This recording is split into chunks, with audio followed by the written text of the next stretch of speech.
I'm in space. I bet that's how you got it. Hmm? I bet that's how you got the position because you're in space. I'm in space because I'm in space. David.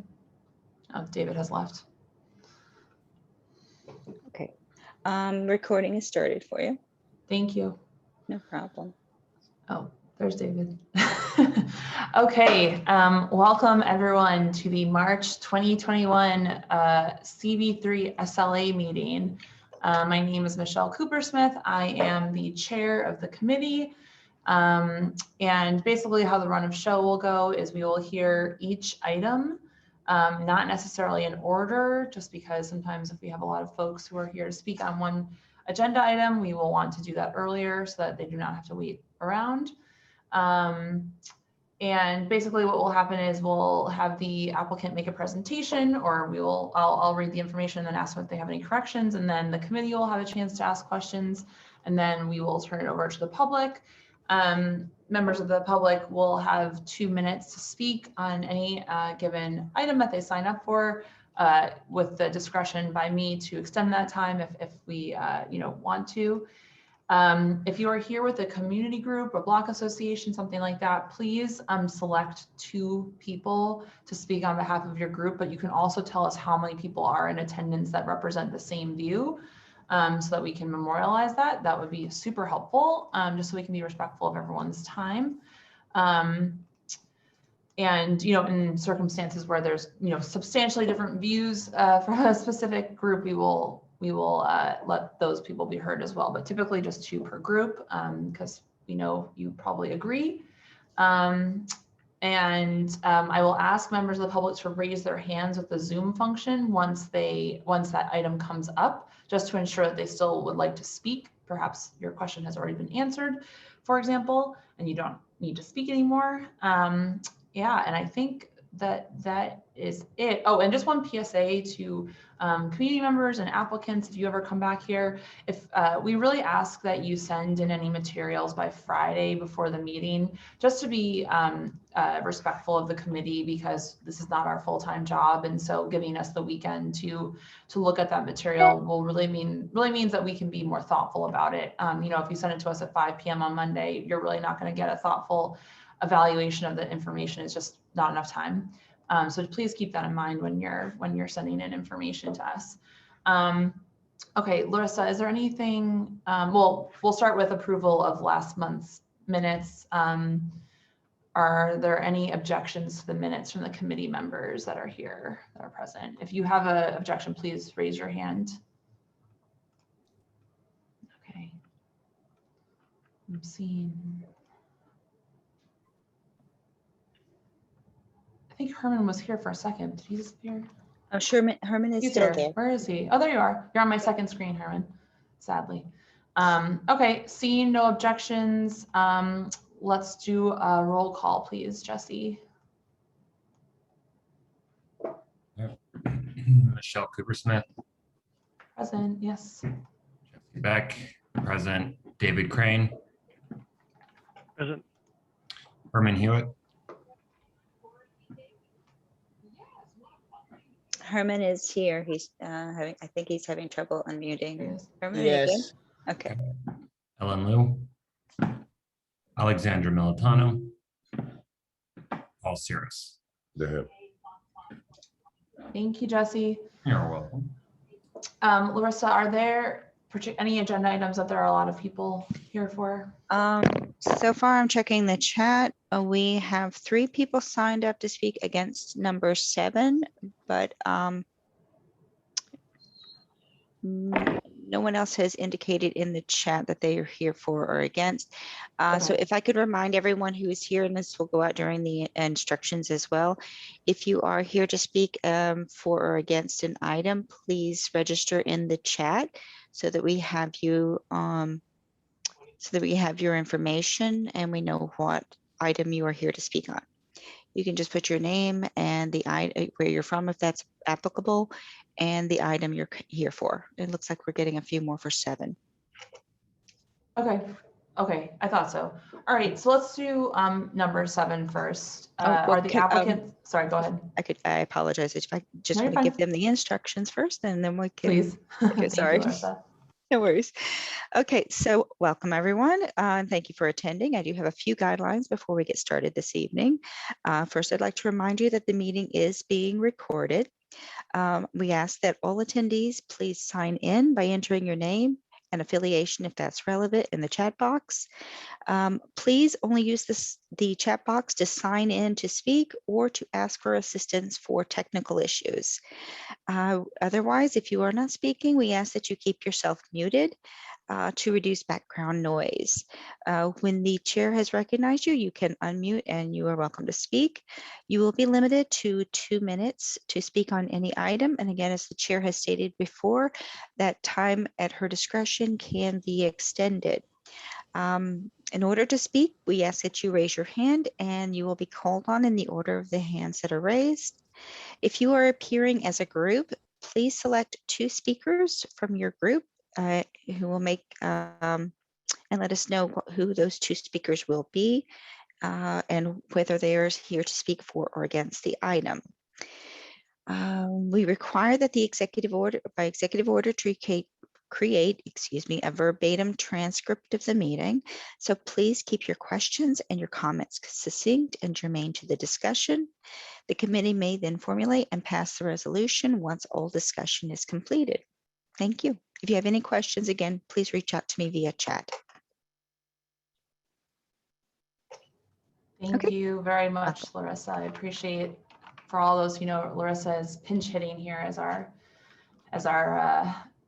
Zoom master. Hopefully we will be in person soon and we will not need to do Zoom anymore so we can all hang out in person. But for now, here we are.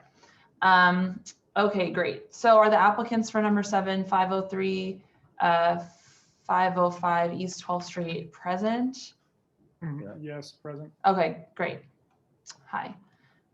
Okay, so I'm just going to read aloud the details from your application and then I will ask you if they are all correct.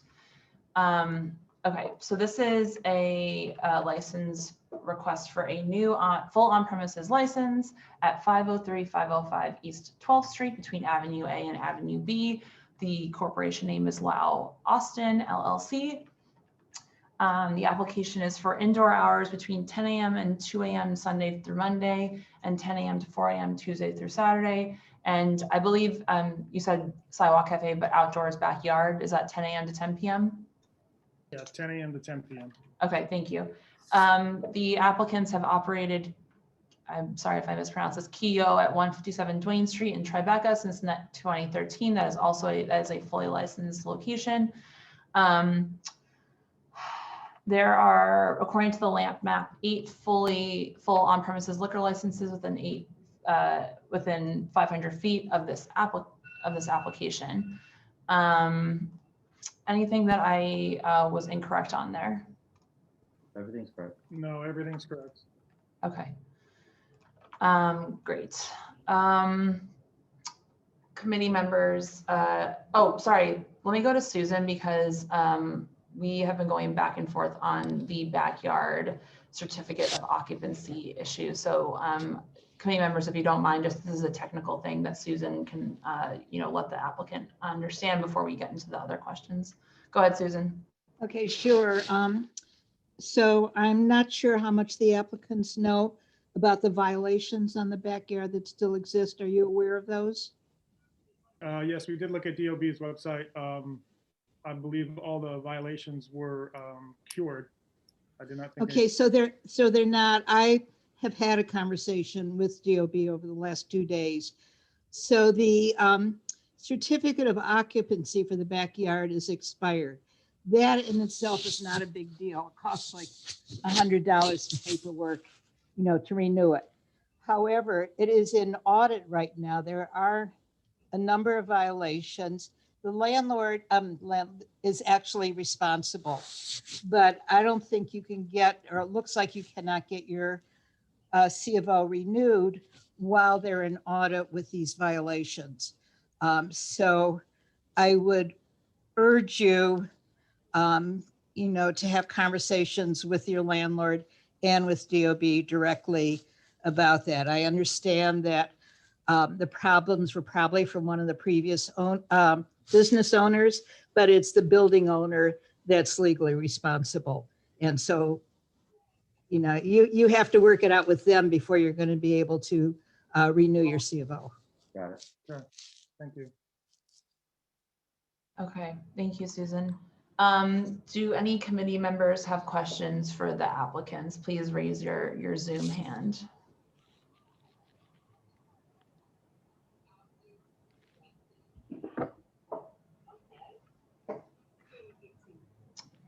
Okay, I'm not seeing any. Okay, no questions from the committee? No, Go but ahead, I Herman. have I know, this is Herman. I know Susan explained the process in terms of the backyard, but I have always, and many people have always have concern about businesses in the backyard because there's always a problem, no matter how diligent the operators are in trying to solve the problem, it has not worked. And I would not vote for the application with a backyard. Is it a full restaurant or it's a bar? No, it's a full restaurant. Okay, so why do you need to go at 4 o'clock in the morning I on the mean, weekends? for us, you know, we're still operating a restaurant now. You know, this is probably the hardest year that I've ever had to try and keep an operation open. I think, again, just being able to have an extra revenue stream to create extra revenue is important for the business. Again, we've operated with no issues with our liquor license application, but more importantly, we've been part of the community. We have a really great relationship with our landlord. Again, we wouldn't have been able to survive without working with the community in where we are in Tribeca. You're talking about Tribeca? Yes. Now I'm talking about the Lower East Side, East Village. Yeah. And that was my reference. And I'm not looking at it at the fact that a lot of people are having a hard time right now. Yeah.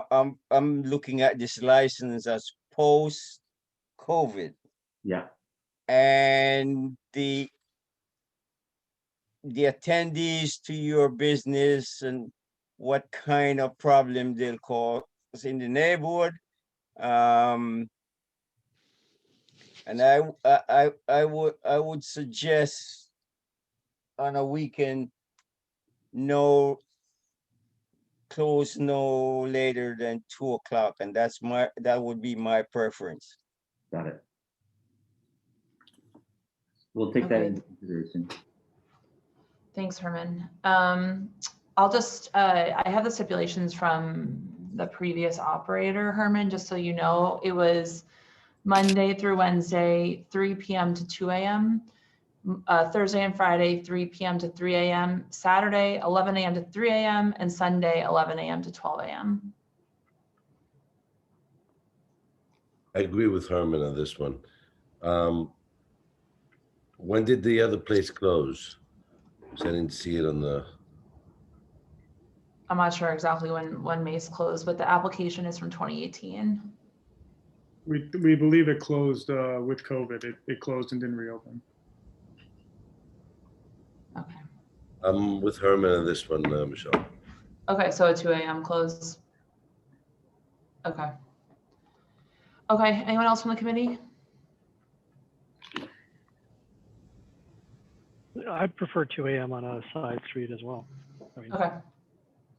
I used to live on that block.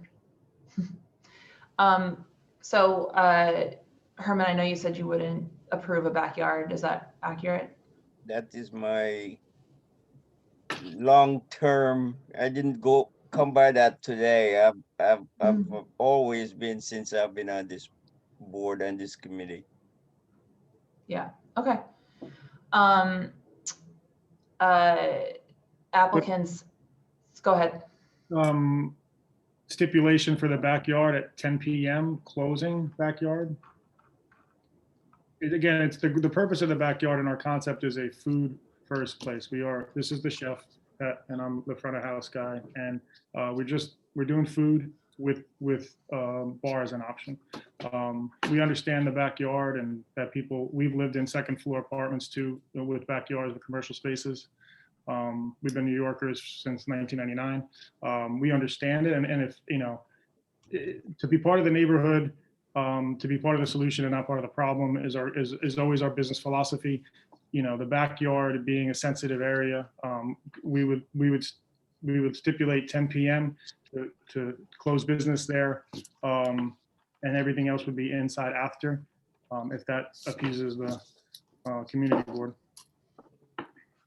Susan, can you just weigh in here? So applicants, currently the way it is, I'm just going to ask you what you might be willing to do. Clearly the backyard is a problem, and I think you're going to hear that from a lot of the residents that are going to speak as well.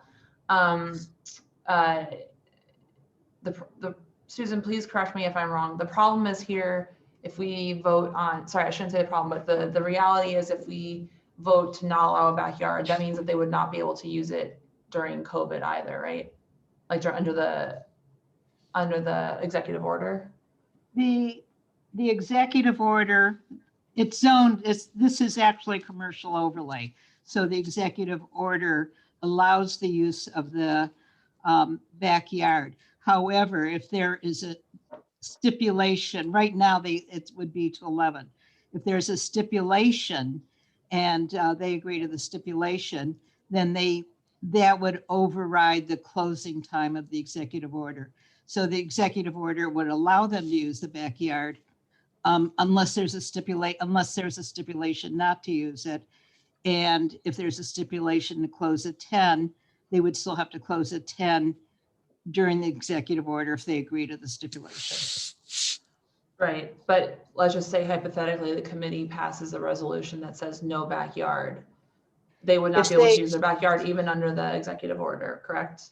No, if they agree to the stipulation, then they couldn't use the backyard. If they don't agree to the stipulation, then it's a denial and goes to the SLA to make a decision. Right. Okay, thank you for clarifying. So I'm just going to ask the applicants, would you accept would you accept a stipulation from the committee that said no backyard? No, we wouldn't be able to stay in business without those seats available to us until at least 10 o'clock. So, okay. Okay, so then it would go straight to the SLA if we were to do that, and none of our stipulations would be considered, I guess. Okay. All right. Any other questions from the committee before I go to the public?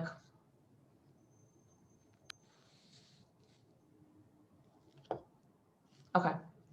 All right. Can members of the public please raise your hand on the Zoom function? If you're having any trouble doing that, you can DM Larissa, who is under Manhattan Community Board 3, and I will call on you as best as I can in order. And again, if you are representing a community group, please select 2 folks. Okay, Larissa, do you want to get the timer ready? Sorry, yes, give me just a You're moment. good. Thank you. It's one I of know the you have 3 days. screens right now. Yeah. It's one of those days. We'll get it together. It's a Monday. It totally is. Okay. Okay, my dear. Okay, we have the screen up. I believe everyone should be able to see now. Great. Yeah. Okay. Great. Okay, Nina B, I saw your hand first. Please go ahead. Hi, thanks. The backyard is directly below my house and I'm on the 5th floor, and it backyard use impacts my, it's like people are living in my living room when people are eating or drinking or whatever they're doing in the backyard, and that's in addition to other aspects of the operation of the restaurant. which is the exhaust fan for the kitchen, the industrial size air conditioner. But, you know, I appreciate that you're well-meaning and want to be good neighbors, but even things from my experience, and I've been here 25 years, like, you know, staff going outside to smoke is disruptive, you know, even if there is no backyard use, or leaving the back door open, and then the music comes out is disruptive. So while it may seem, you know, innocuous and well-meaning and just people eating, it's very impactful, you know, and the sound carries and bounces off the wall. And when there's people in that backyard, it's like they're in my living room. So, yeah, I mean, this is from experience. I don't really have much else to say, but it does make a difference. Thank you, Nina. May I ask you, just because you're directly impacted by this, is there anything that the committee could write, like as a stipulation? For example, no, because I know that the issue, one of the issues in the past was an industrial refrigerator outside that made noise, and you mentioned the staff smoking. So no smoking, obviously. Is there, you know, would there be anything, I guess I'm asking, that would make it tolerable? Just hypothetically. I'm not sure, you know. Okay. I mean, I'd say, like, you know, no music would have to be, and then I guess separation, you know, no large parties, because people drink and then they're shouting and screeching, and then it just heightens the impact. So like I said, you know, even the well-meaning, I'd have to think about it, but even, you know, like I say, like food must be served in addition, like outside, in addition to alcohol, like no just alcohol. Yeah. But okay, the no large parties is a good point. Yeah. No like no places for congregating, tables only. Yeah. I think that was a stipulation for double wide, actually, if I remember. But like I say, even if it's like, you know, because the previous tenant didn't have use of the backyard, but like I say, sometimes the door would be open and the music would come out, or the staff would go outside and smoke, and even that is impactful. Okay. Okay. Thank you, Nina. I appreciate your time. Thank you. Okay, I see Sally Phillips next. Hi, yes. So I also live in the neighborhood. Backyard's right there, so it's also very impactful for me. I'd love to have you in the area. Like, one of the things I love most about the East Village is that there's really wonderful restaurants, vibrant nightlife. Like, I think that's one of the things that's really great about living here. But I also moved from another part of the East Village because it was so loud to be here. And I bought my home a few years ago, and it's not about property values for me. It's about, this is my home. I have a chronic illness. Noise can really set things off for me. And if you hear even somebody at a speaking volume, it is like, I would hear it up here.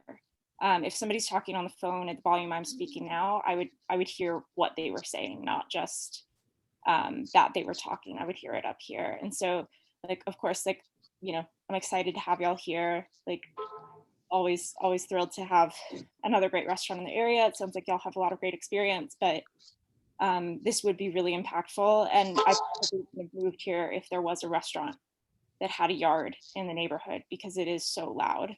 And it does impact us in such a big way. Thank you, Sally.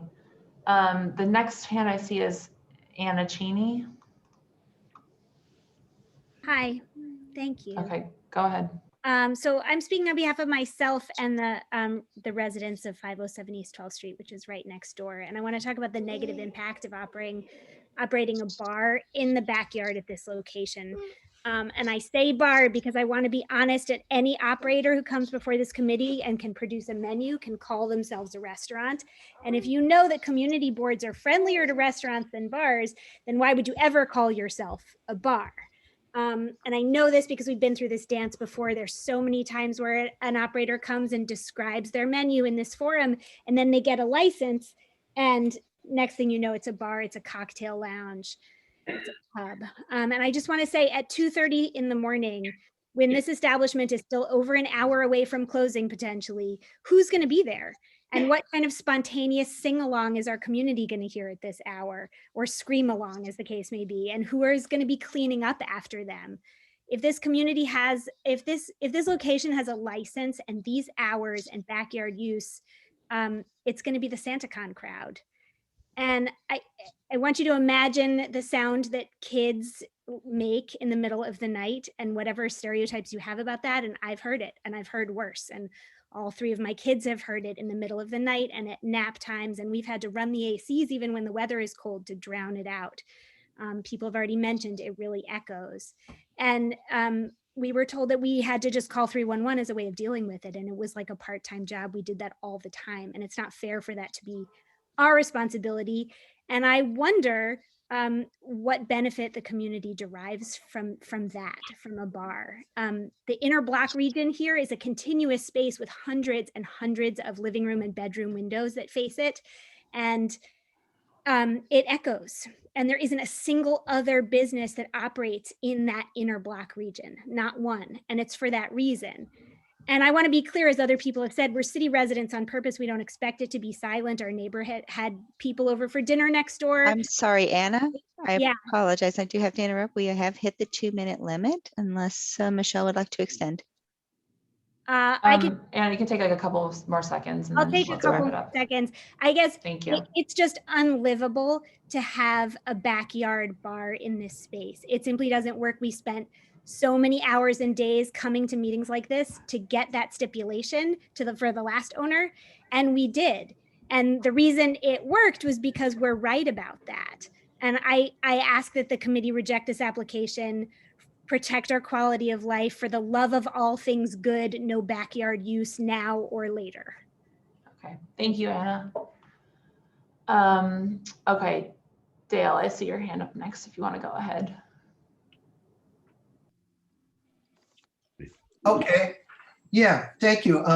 My name is Dale Goodson. I live at the corner of 12th Street and Avenue A, and I'm president of the North Avenue A Neighborhood Association. And tonight we ask that the licensing committee deny this application for a restaurant that has no public benefit, wants to be open until 4 a.m., and wants to include the use of the backyard to serve customers. For years now, our block association has worked with and supported the residents whose lives have been made miserable whenever the backyard at this address has been used. We understand that the applicant has a good reputation at his restaurant in Tribeca, but as any one of us whose apartments face these quiet backyard areas can tell you, even a small amount of noise can have a huge negative impact on your quality of life, let alone the noise from diners and staff in a backyard area open 7 days and 7 nights a week. There's simply no way residents can escape the noise that outdoor dining creates. They're basically trapped. And in this case, that noise is compounded by the large bar located at the entrance to the backyard, which only adds to the noise problem anytime people go in and out.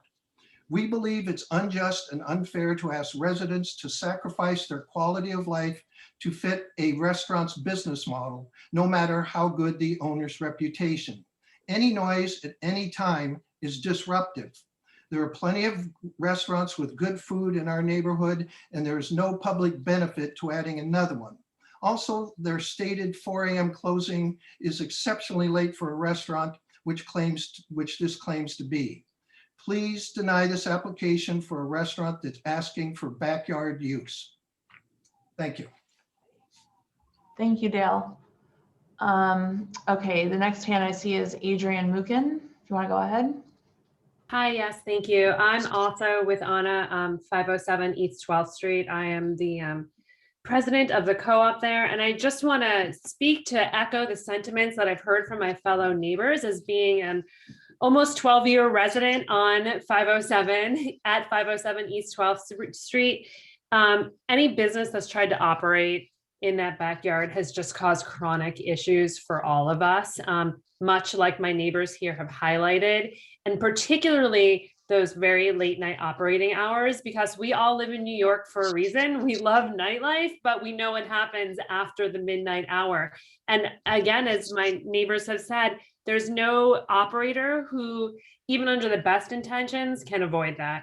In addition to that, we also have a tremendous amount of sidewalk noise as well because of the way our buildings are situated. And there is a incredible amount of kind of flow that happens from the door of 505 to the door of 507, where, we've been, cleaning up vomit the next morning from previous tenants because they were a very late night establishment and didn't have any crowd control. And this is not like something that is out of the ordinary. This was a very regular occurrence. So I just really implore that whatever business goes in this space, please don't be this late night establishment that's going to attract the certain kind of crowds that are going to want to be out until 4 a.m. This is a neighborhood, and this is, it's very residential. And we all love the East Village, but we also want to maintain our sanity and be able to sleep and carry on with our lives. Okay, thank you. The next hand I see up is CG.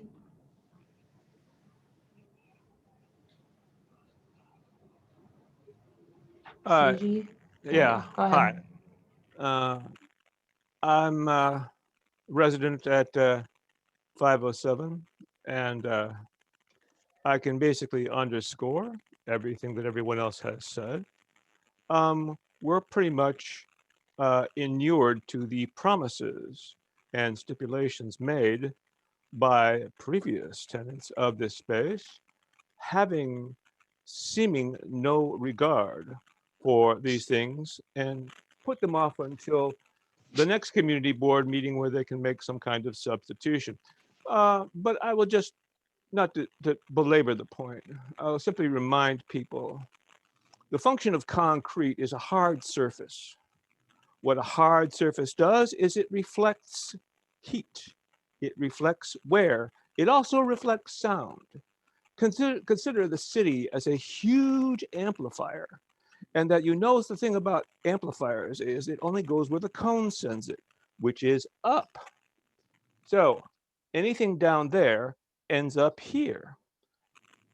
I'm sorry, it's basic physics. And when you multiply that by 1, 2, 3 restaurants, and I'm just talking about within spitting distance, and then 4, it really does grievously affect the quality of life. I don't want to go into the specifics of the issues with double wide. It's really probably better recorded than I can remember. However, you are going to have a lot of people probably dialing 311 to no avail and ending up stressed out, frustrated, and depressed. Okay, thank you. Thank you, CG. Okay, the next hand I see is Laura Sewell. Laura, you want to go ahead? Thank you. Yes.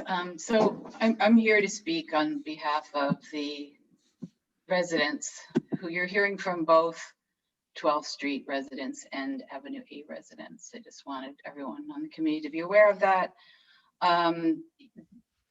This has just been a problem for such a long time, and we normally try to facilitate a meeting between residents and applicants in this sort of case, but some emails slipped through the cracks, and I ended up speaking with Nick on Saturday, and I do believe he presents as a mature and responsible operator. I made him aware that we just didn't really see how anyone could operate in this particular space without disturbing a large number of people. There are 44 windows that you can count from looking in the backyard, and many more beyond that. So the other thing I just want to share, the residents have made themselves, clear and expressed themselves very clearly, is that this area right now, this is the only vacancy on this block. There are 3 new businesses coming in to some small vacant storefronts on the block. So this is not like a post-apocalyptic COVID environment where there are a ton of vacancies. It's a pretty lively corner at the moment, which is great. We counted more like it's 18 full OP licenses within 500 feet with 2 pending on the SLA lamp. So we're just asking the committee to support the residents here and recommend not to use the backyard. We don't really feel like there seems to be any other choice on the table. Thanks. Thank you very much, Laura. Okay, Brian Corelli, I see you next. Yep. Hi there. I'm a neighbor as well. I've lived on the block for now going on 5 years. Just to be clear, we were here not that long ago at a very similar meeting for Mace when they came about. We all were in agreement that that backyard, not only does it reflect sound, as one of the community board members at the time put it, it isn't meant for seating. It's where you put the trash out at night before you can take it out to the streets. It's not like some beautiful courtyard that's been there for years. It's really just a patch of concrete that you then throw tables on, and they're right in people's backyards. So it is, I mean, you just can't underscore how loud that noise is and how much it travels. I love restaurants. I love the idea of having Asian food right on my block. It's fantastic. I just wish that they approached it as an actual restaurant. Restaurants don't need 4 a.m. closing times if you're a nice restaurant. That's just not how it typically works. I also face the front of the building. I've also got a space where I can hear from the back as well because I've got a rooftop space. And the front of the building, when we had double wide there at 3 a.m., you hear people yelling and screaming because there's nowhere to go because we're on a side street. This is not an avenue. This is not, people can't pour out and kind of move on. You're really just congregating right there. And God forbid there's a line to get into the door, especially during COVID times. It's very, very loud in the street. So the 4 a.m. closing time, especially on weeknights, seems incredibly unreasonable. I think you're asking for too much. I think I'd rather see a good partner who's partnering with the community and talking to us and outreaching and come to an agreement, rather than positioning yourself really as a bar. If you're open at 4 a.m. on a Wednesday night, you're not a restaurant, you're a bar. So the only two things I'd say is that backyard, like I said, it's not a beautiful courtyard. Instead, it is a gross little patch of concrete where the trash goes. It kills the residents, and you can't even put that many tables there in the first place. And then on the front side, something more reasonable for a closing time. 4 a.m. for a restaurant doesn't seem reasonable. So I don't want to see another double wide there. We did much better with Mace. We had a better community relationship with them. They were good partners. I'd love to see that again. That's my time. Thanks. Thank you very much. Deborah Cook, you're up. I just echo everyone's sentiment. I'm not going to spend any time because clearly no backyard use, no 4 a.m. That's just absurd and ridiculous for anybody who's saying they're a restaurant. We know they're going to be a bar. Thank you. Thank you very much. Okay, the next hand I see is Victor Huey. Go ahead, Victor. Hi, I want to talk about the Pulqueria on Doyers Street. Okay. Victor, that's a different item, so we'll call on you when that comes up. Okay, thanks. Sure. Dennis Wojcik or Denise Wojcik, sorry if I mispronounced your name. You're up. Unmute. Hello. Yes, hello. My name is Dennis Wojcik. I want to talk on a different item. Can you hear from me? Can you hear me now on this item? Yep. KGB Bar is on the block of East 4th. Oh, no, sorry, we can't hear you on that item. I'm not sure what you're referring to, but you can DM Larissa and let her know what you'd like to speak on. Who should I DM? Oh, I have. No, wait, if you, he's talking about something totally different. If you go back and read your email, you'll see it's all been taken care of. Okay, all right. Thanks, Susan. Frank Portella, I see your hand. Hi, can you hear me? Yep, go ahead. So my neighbors all said the right things. They said what needed to be said about dealing with a bar, which is what it is, and particularly the dealing with the backyard. At this point, I'm just one of the many faces here in opposition of that backyard. I guess what we're really asking is to please just continue the step of no backyard usage, which is what we all fought so hard for so long, for so many years. And thank you, Herman, for speaking truth to power. Okay, thank you very much, Frank. Okay, I don't see any other hands from the community. If the applicants want to just address anything, I'll give you a few minutes to do that, and then I'm going to move into discussing between the committee members. Go ahead. So, just my background. My name is Sulekat Schwader. I came over to the United States as a refugee. I was fortunate enough, I grew up in Kansas. I moved to New York City in 1999, straight out of culinary school. I've been cooking for over 20 years. Really everybody's, talking about how this is going to be a bar, but really the food, I want to go as late until 2:00 and it'll be a restaurant. Like it's not going to be anything other than a restaurant. After 2:00, then we can serve, drinks, whatever. But again, I'm lucky enough to be able to have a restaurant of my own for 8 years. I never thought I'd be able to have an opportunity to open another operation in New York City just because it's so not financially viable. But again, we've been lucky enough to be able to adapt and adjust in times of COVID, but also being able to have another opportunity to showcase what I cook, which is Laotian food, Southeast Asian food. And it's really just, I'm lucky to be able to have this opportunity. We do want to be part of the solution too. We do not want to be another Double Wide or Mace. We look at it as a philosophy. We've known each other since 1999. We've worked together since then. We're friends as well. We believe in being part of the solution. So, somebody else can come in and do the same space and, not have the backyard and be a nuisance.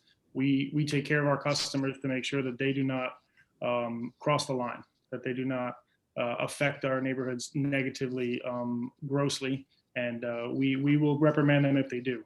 We just believe that we can't make all of our customers happy, but the goal is to be a neighbor and not an enemy. So I know you've probably heard that before. I know you've been burned before. We know the Lower East Side. We understand it, and we really just hope that we get a chance and we get to prove ourselves. Okay, thank you so much. I actually have one clarifying question. Do you know how many seats will be at your bar? It's 16 currently. Okay. And do you have a operating name beyond the LLC? If not, that's fine, but. As of now, we're still working on the name. Okay, thank you. Okay, thank you guys. All right, committee members. I'm hearing, here are the two things I'm hearing. Let me know if there's anything else. 2 a.m. close on weekends and no backyard. Is that accurate assessment? Herman, go ahead. We have to take care.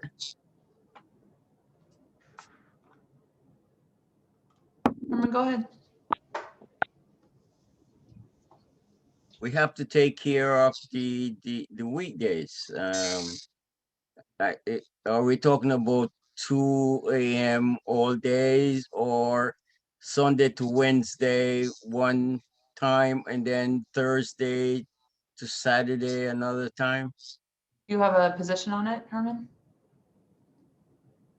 Well, if I keep in my head that it's a restaurant and I keep saying it's a restaurant, most restaurants close by midnight during the week.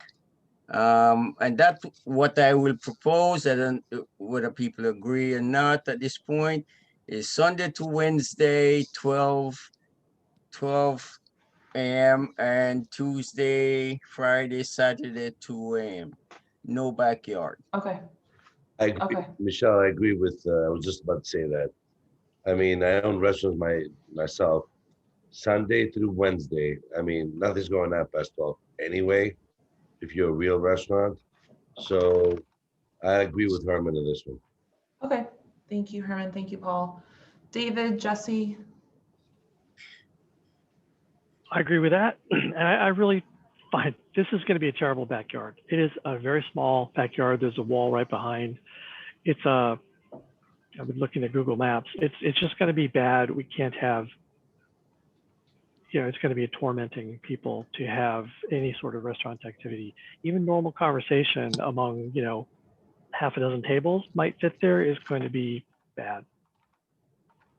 Okay, thank you. How we work this, but I'm against. Okay, thanks, David. Jesse, anything you want to add? Are you on the same page? It's been talked to death. I think we got it. Okay. All right. Okay. Thank you, Jesse. All right. So, okay, I think we've come to that consensus. Just to reiterate, Sunday through Wednesday, 10 a.m. to 12 a.m., Thursday to Saturday, 10 a.m. to 2 a.m., no backyard. Susan, is there something you wanted to weigh in on with? No? Okay. In addition to our typical stipulations, I'm going to suggest that we would say specifically about the backyard to address some of the problems. I'm just going to share my screen so you can see it. This one, it will not use the backyard for any commercial purposes. Staff will not be allowed to smoke in the backyard, and the back door will always be closed, and will not have any equipment in its backyard that emanates sound audible to the surrounding residents. That, I think, addresses a lot of the things that the, oh wait, can you guys see it? Yeah. Yep. Okay, weird. It said that it wasn't shared. I think that addresses all of the items that the community brought up. If there's anyone from the committee that has any other items to add to that. I don't know if it's just words or would it strengthen it if there were whereas describing the potential impacts if there were to be backyard usage. Can I ask, where does the applicant stand on these stipulations? I think I heard earlier, but could you clarify? What would your intent be with? I mean, we'd be obviously fine with the stipulations of no staff in the backyard, no equipment in the backyard, but without use of the backyard, I mean, if we could get 10 o'clock in the backyard, we're in favor, but with no backyard use, we just can't agree to putting any time and energy into the space. Well, no backyard means is commercial use. It doesn't say you cannot use the backyard for staff to do that, to take your garbage out and whatever. It's financially viable for us to do the project without those small seats in the backyard. And again, not as a bar, but as a restaurant, people dining at 1 in the afternoon, 5 p.m. Again, it's not something we can do without it. All right, so. Okay, thanks. All right, well, I mean, yeah, David, so does that answer your question? I mean, I think we know what's going to happen. They're not going to sign the stipulations, but. Right, they're not going to sign them, but the resolution goes to the SLA. I don't know how closely it gets read, given what will be evidence as a conflict.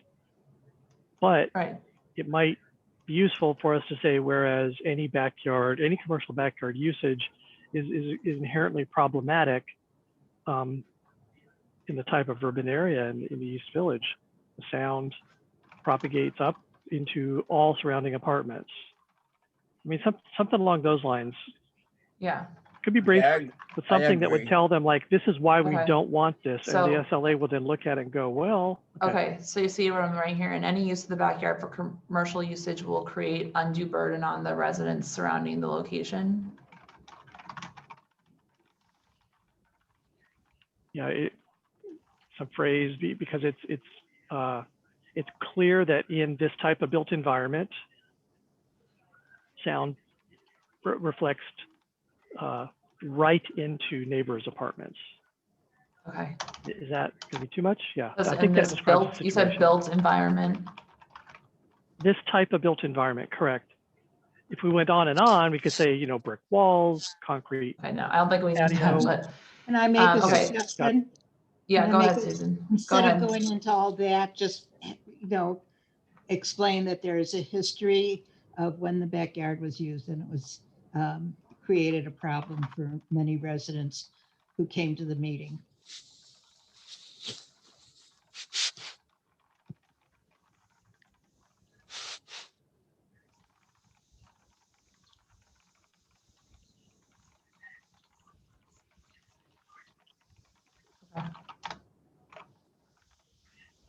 All right. I'm going to, and I'll just massage this part out after the meeting about the opposition. I think I got 4 people from 507 East 12, 2 other residents overlooking the backyard, and 3 other neighborhood residents were in opposition, or not in opposition, but had expressed concerns or were opposed about the application. Okay, I'm going to, can we move this into a vote, David? Have I done that correctly? I think yes. Okay, great. Okay, Jesse, can you, oh, sorry, I always forget. I'm going to read the stipulations aloud to the applicants just so that there's no confusion about what we're writing here. Okay, this is the application for a liquor, wine, beer, and cider license. We'll operate a full service Laotian restaurant with a kitchen open and serving food during all hours of operation. The hours of operation will be Sunday through Wednesday, 10 a.m. to 12 a.m. and Thursday to Saturday, 10 a.m. to 2 a.m. I'm not going to check that I will not use commercial outdoor space for commercial use because that will prohibit them from using doing a sidewalk cafe or not a sidewalk cafe, but a open restaurants on the curbside if they so choose. I don't know what that would look like, but I'm not going to check it unless someone disagrees. They will employ a doorman security personnel. The manager on duty will monitor. They will install soundproofing. They will have a closed fixed facade with no open doors or windows except the entrance doors will close by 10 p.m. No DJs, no live music, no promote events, no events with a cover fee, no scheduled performances, no more than 6 private parties per year. They will play ambient recorded background music only. They will not apply for an alteration for the method of operation for any physical alterations without first going to CV3. They will not seek a change of class without going to CV3. No pub crawls, no bruisey brunches or unlimited drink specials, no happy hours, no wait lines, and they'll have a staff person responsible for ensuring no loitering. They'll post a stipulation at the business. People can contact the manager. They will not use the backyard for any commercial purposes. Staff will not be allowed to smoke in the backyard, and the back door will be closed at all times, and will not have any equipment that in the backyard that emanates sound audible to the surrounding residents. Okay, committee, does that sound right? All right, no objections. Okay, let's move into a vote, please, Jesse. Herman.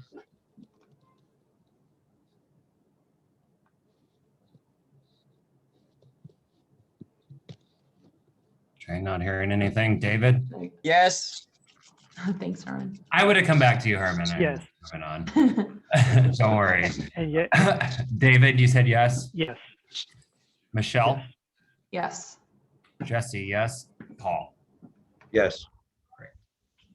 Okay, thank you guys. Applicants, the office will send you these stipulations tomorrow morning to sign and return notarized, and then this item will be heard at the full board meeting in 2 weeks. Thank you for your time. We appreciate you coming. Thank you. Thanks. Okay, thank you to all the community members who came as well.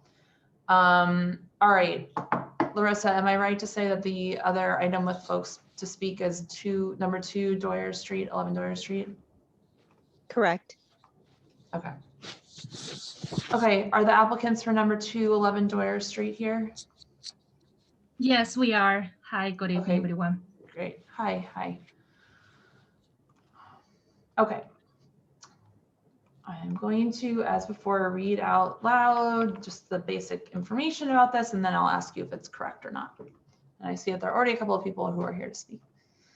Okay, this is an application for 11 Doyers Street, Pulqueria. It is a new full on-premises license. This location was previously managed by the applicant for more than 10 years. For those of you who know, Pulqueria is already in existence and has been operating there with a full liquor license. The proposed hours of operation are 12 p.m. to 12 a.m. Monday through Friday, 12 p.m. to 2 a.m. Saturday and Sunday. That might not be, is that accurate? 2 a.m. Saturday and Sunday, not Friday and Saturday? Well, basically, we have a change of mind. Well, me and the owner were discussing about changing from 12 p.m. to 12 a.m. Through Thursday, Friday, Saturday from 12 p.m. to 8 a.m. in the morning, and just Sundays 12 noon to 12 a.m. to keep it simple. Okay. So wait, sorry, Monday through Thursday, 12 p.m. to 12 a.m.? Yes, and Sundays. And Sundays. Sundays. So Sundays through Thursday. Sunday Sunday to through Thursdays. Thursday. Yes. And then just Saturday, 12 p.m. to 2 a.m. Friday and Saturday, 12 p.m. to 2 a.m. Right. Okay, that makes more sense. Okay. Yes. Thank you. Sure. Okay, great. And so this applicant has not previously had his own license, but he has operated this location for 10 plus years, as I noted. There are 6, according to the lamp map in my count, 6 currently full on-premise licenses within 500 feet of this location. And the other question I had for you, what's your name? Sorry, you have Restaurant Total Services in here. Sorry, my name is Sandra Han, currently Sandra, representing Massimiliano Suarez. He is on the video call. Is he on here as well? Yes, he is present. Okay, okay, great. So I just had one question about the music. You said, sorry, let me just pull this up. 1 to 2 acoustic person bands. Yeah, it's gonna be more like a guitar jazzy type of environment we're gonna have. Okay, because I believe you may have checked that you were only going to have ambient recorded background music. So that's correct. But not recorded. You'll only have ambient background music, which would also be. Yeah, maybe the wording was not really confusing for us, but we're gonna have a recorded music. Okay. Play ambient recorded background music, both recorded and both recorded. That's correct. And do you have a sense of when you'll have the acoustic music on certain days? We don't. We're here. We have open mind of when to put that be, so it doesn't bother the neighbors. But it's gonna be probably Friday and Saturdays that we would like to propose. Okay.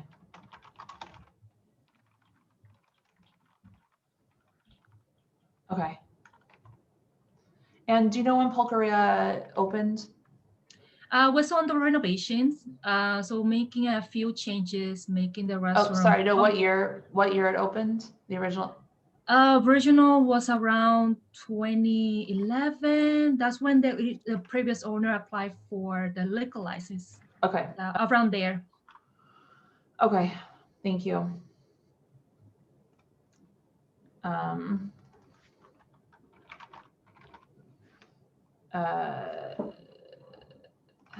Okay. Anything else that you need to fix from what I said? Not all. Everything else is pretty accurate. Okay.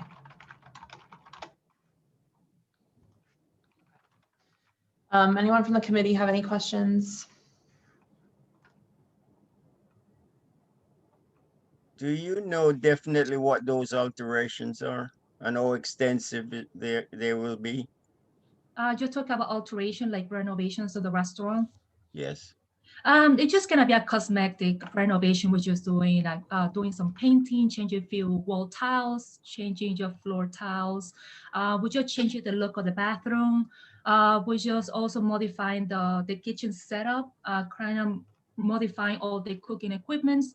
Right now we have a licensed architect doing the filing for the FDNY for the kitchen. Right now we're just doing also minor plumbing construction underneath the floor, and we also filed the DOB permit application for that as well. Okay, thanks. And actually, I realized I forgot to ask you, I don't think you filled out the section about, will you be having DJs, live music? Well, you'll have live music, but will you have DJs? That's a proposal that we were pretending to have a DJs just Friday and Saturdays, and the live musician that was part of the acoustic music to invite perhaps 1 to 2 people, a band, but it's gonna be only guitar, instrument, and jazz type of music we're gonna have. Okay, and will you be having any events at which a cover fee is charged? No. Okay. It's just gonna be just a full-scale restaurant. It's not gonna be a full-scale bar. So we're just gonna have maybe a few specialty cocktail drinks on the menu, maybe 4 drinks, and pretty much just gonna keep it really low-key, not really like a full-scale bar environment to create a lot of noise and trouble to the neighborhood. Okay. All right. So I'm going to say we've sort of we had this last month talking about DJs, just so the committee remember that it's not like DJs in the sense that they're going to be having parties with DJs. It's someone, tell me if this is correct, Sandra, like someone selecting music that they're playing, but not necessarily, not like for a dance party, right? No. Okay. No, the DJ is gonna be invited as part of the acoustic music. Like I said, this type of Mexican restaurant, they're gonna offer very casual dishes. It's like a most likely tapas, but the DJ we're gonna invite is gonna be part of acoustic music, like guitar, jazz music type of environment. Like I said, this is the type of music we would like to propose in the restaurant. No party events, nothing like that at all. Okay, all right. And I know, I think just from what we've already gotten from the community, Sandra, is that we're going to need a commitment about crowd control on the street.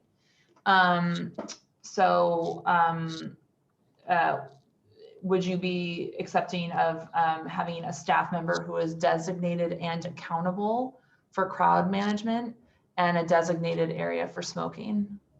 Yes. Something like that? Okay. That will be, would you consider like a security guard to be outside?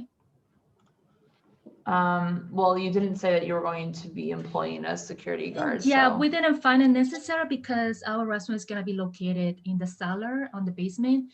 So we won't have any outdoor dining at all, the sidewalk cafe, even though the city is providing us the space on the public street, but we just want to maximize proper control in the restaurant since we're located in the cellar, not in the first floor. Right. Yes, I've been there, so I know the space. Yeah. But I think, and we can hear more from other people, but you're going to hear that, and it's, it's a small street, that there's people that crowd outside after they leave or while they're waiting for their table or whatever. And so it doesn't necessarily need to be a security person, but it needs to be someone who's on site, who is responsible and most importantly, accountable for making sure that there are not people loitering out front. Sure. We're not smoking. Okay. Sure. We will have managers on site at all times, so it should not be a problem. Okay. Okay, any other questions from the committee? One last question from me is, would you, are you having just table service for liquor, or there is a bar that you serve from? No, there will be no seats at the bar. It's gonna be just a service bar we're gonna have. All the tables gonna be dining tables, low height, no high tables at all. Okay. Yeah. Thank you. Okay, Larissa, I'm gonna go to the public if you're available to do the timer, or else I'll run it. Sure. Okay, thank Yeah, you so I can much. definitely share the screen. Hold on, my dear. Thank you. Not a problem. The first people I see are, sorry, I don't have your full name. C. Delmo. You're on mute. Hi, it's Carl and Carol Delmul. That's easy. You both have C's. Okay, go ahead. Okay, well, first of all, I've lived here for over 40 years. I've seen the neighborhood change a lot, for the better, for the worse. With the virus, we know that a lot of people are struggling to make a living on the street. The businesses are closing. It's very hard for everybody, so we're very sympathetic. However, having lived here for 40 years and through the years of the Apothecus next door to us, Tuxedo below us, Peaches below us, another full service bar with DJ, with loud music, at Apothecus live music, and with the tequila bar that had a very loud sound system, our furniture shook. We had to stay up till 3 in the morning sometimes calling 311 because people were fighting on the streets. There were not security guards out there to shush them off at 2 o'clock. Police were called. Finally, the police stopped coming and we had to call 311 almost every night. So we're very concerned about another bar/restaurant with a full liquor license.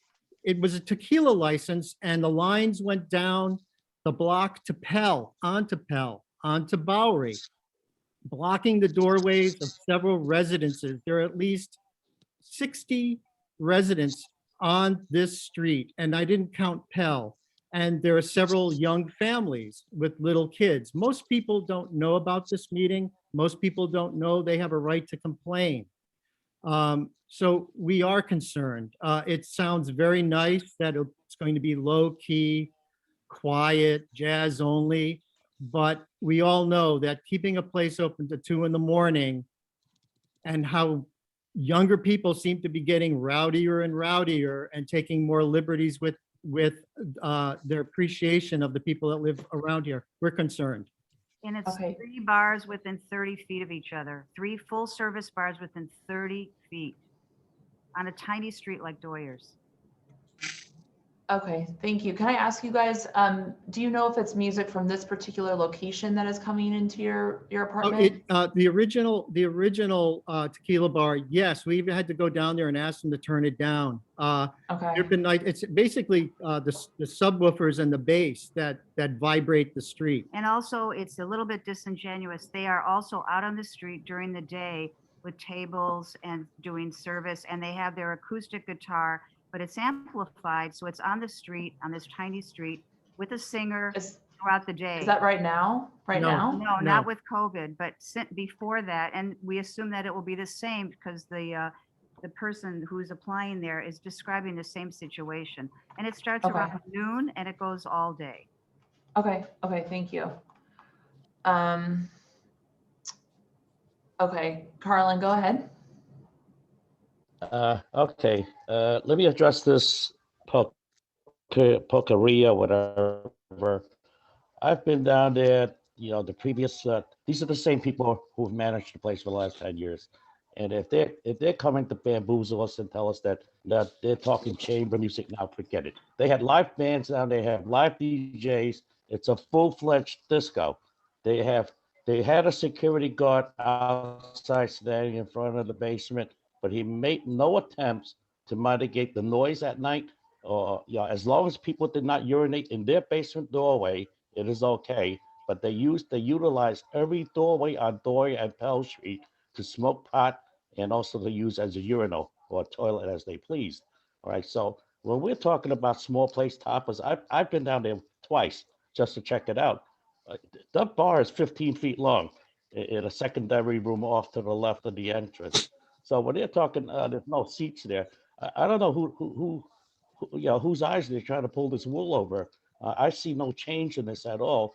And I would think that, this community has to stand against it, and we have to deny this liquor license. There is no indication that they were good players in the past, and there's no indication that they will be good players in the future. This community cannot afford this at this time. They have total disregard, and I find this application and the applicant coming in front of the community board telling us they're going to be good players. I find that repugnant and disgusting. Thank you. Okay, thank you, Carlin. Victor, go ahead. Hello. Yep, go ahead. We can hear Okay, you. great. I'm also in the building, and what it is it's the combination of all three between Peaches and Tuxedo and Pulqueria and our Apothecary. They create like a tsunami of noise that you can't believe on the weekends. That whole street, I mean, because all the car services, people use Uber. You know how tight that street is. And once the people start parking and stopping, it becomes like a whole parking lot. People can't get by. The streets get on a weekend night. It's like Hell Square and Ludlow Street. Worse because it's such a small street. This is the problem because what restaurant opens up at 2 o'clock in the morning? You know what I'm saying? It's not really a restaurant. It's more like it was operating like a disco, and unfortunately, when all three of them are going, wake up in the morning and the vomit and the stuff and the garbage cans being turned over. I documented all this stuff, and to all three of these. I mean, each one is culpable to like a collection of noise, garbage, and stuff. So, I mean, How is this helping our community? Our community, half the restaurants, the mom and pop restaurants have closed.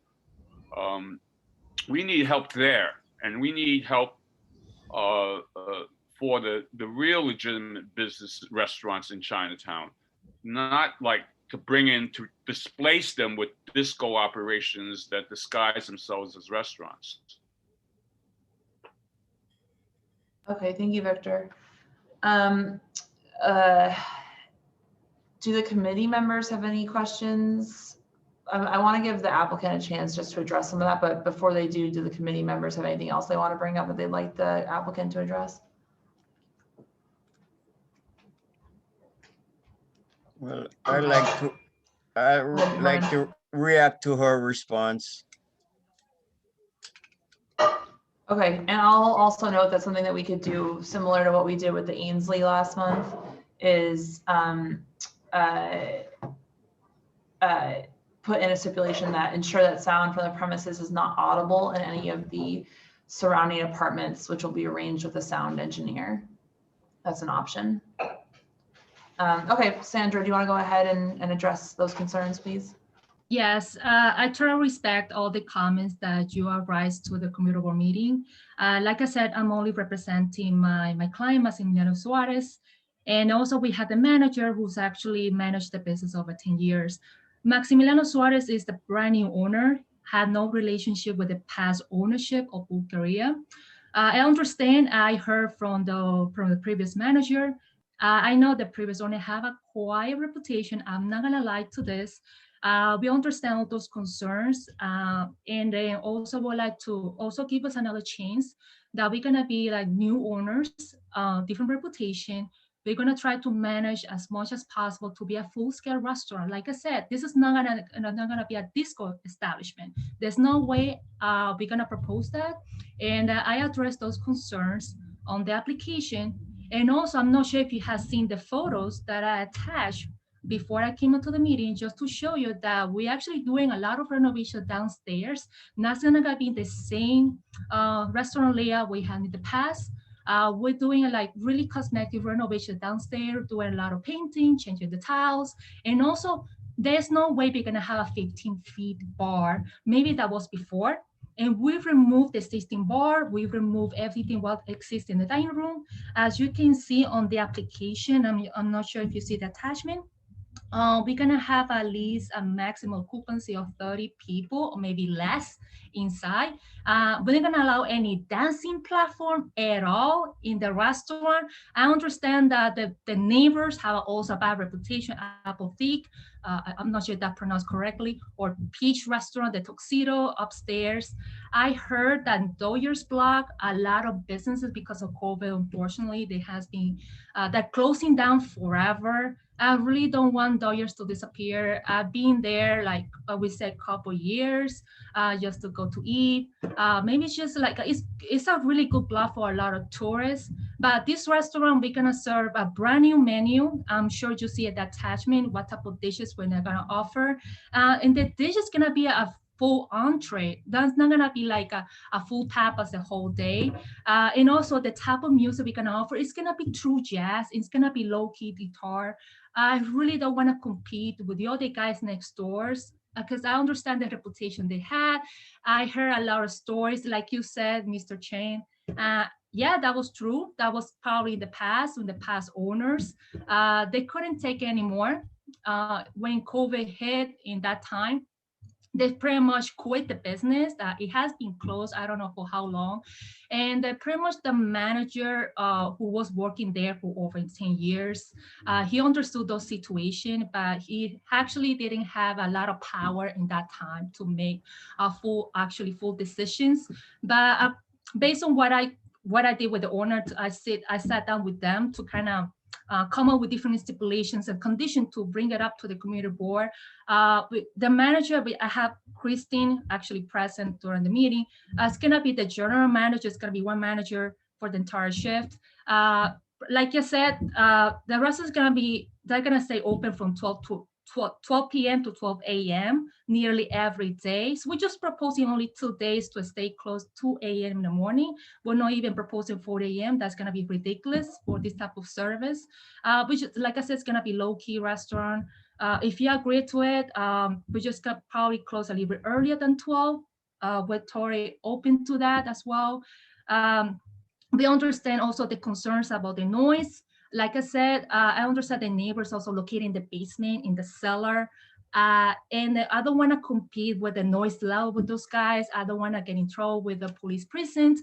I understand the manager right now who's present during the meeting pretty much has gone to the public safety meetings with the neighborhood police precincts to go over the safety procedures, how to maintain control on the block. And also mentioned that to Maximiliano Suarez is actually going to be the new owner, just kind of communicate with the police precinct, call 311 for any complaint. Maybe the neighbors that are not doing well. We're not gonna be the victim. If the neighbors is gonna be doing something bad, they're gonna bring it to us. Probably yes, if you have those concerns about, like you said, Mr. Chan, people urinating on the door, I never heard that. Probably that was late night, but we probably gonna propose maybe a security guard who's licensed to be outside on the first floor. So we're looking on the cellar level. We don't have any issue, hire a security guard. So this way, every 2 years when we get to renew the license, you don't have to hear those comments again. And we very cooperative with the police precinct and kind of follow the protocols. Okay, so do you want to commit to having a security guard as a stipulation? Yeah, if that is the resolve most of the concerns, yeah, we could have it every day. That's no problem. Okay. And I'd like to point out that WOHOPs. Oh, sorry, Carlin. Sorry, no. Sorry. I need to recognize you if you'd like to speak. Hold on. Sandra, can I ask you? I'm a little confused. In the application, it said I was the manager. Is that not Maximiliano? No, actually, that was about a typo. There's actually Christian Martinez. He's used to be the manager. Okay, so does Maximiliano have any experience operating a licensed establishment? He actually used to have to work as a manager of the business locations. But Maximiliano can speak. Can you speak to that? That's something that we include in our resolutions. I had originally said that you had managed this location, but that doesn't seem correct. No, that was Christian Martinez. He was actually the manager. Maximiliano speak to what his experience quickly? Yeah. He's on. I see him. Is he frozen? Yeah, I think he's frozen. Oh, there he is.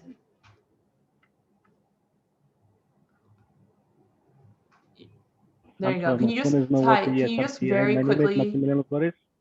Yeah, just very quickly describe what you've done, if you've worked at or if you've managed or been a license holder of it before. Yes. Okay, what locations? Okay. No, I never be before in the restaurant, just I work with.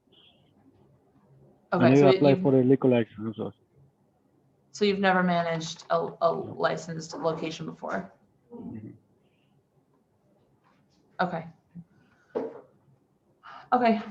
All right, thank you for clarifying that. Committee, do you have any questions?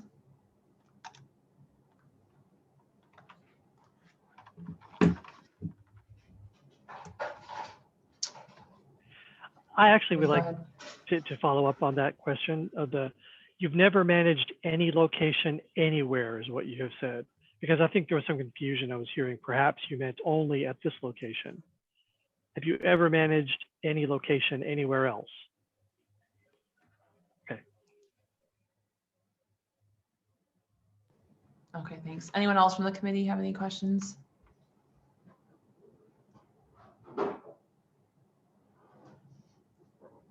Okay, sorry, go ahead, Herman. So the new manager or the manager that would assist you to run the place is the person that used to manage the place before. Well, according to Mr. Christian Martinez, who's actually present on the Zoom meeting, He used to manage the restaurant previously with the past owner. Like I said, during the meeting, he didn't have full power during that time.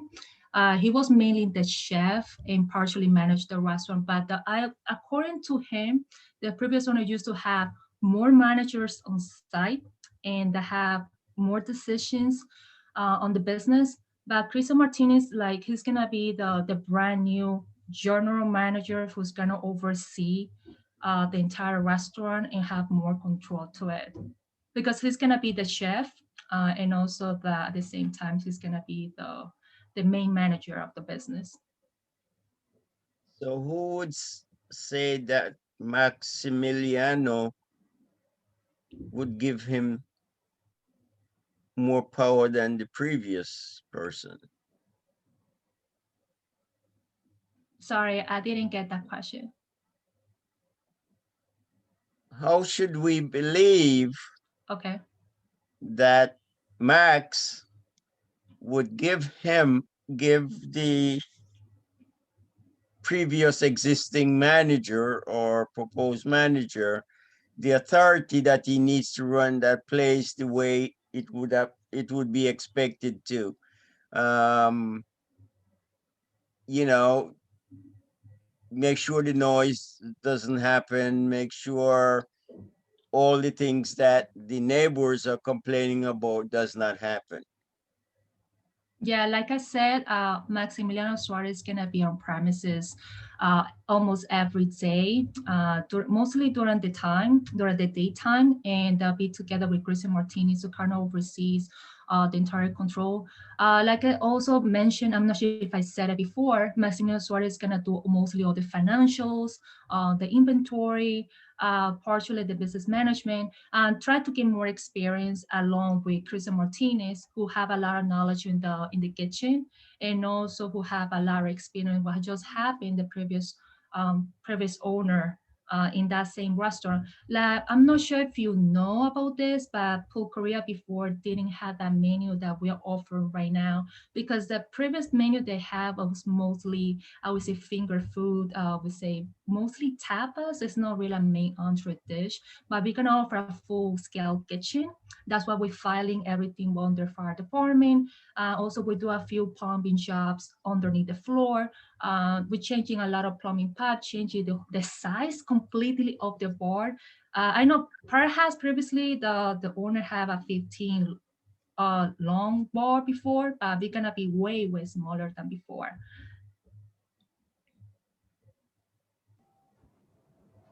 Okay, thank you. Anyone else from the committee have any questions?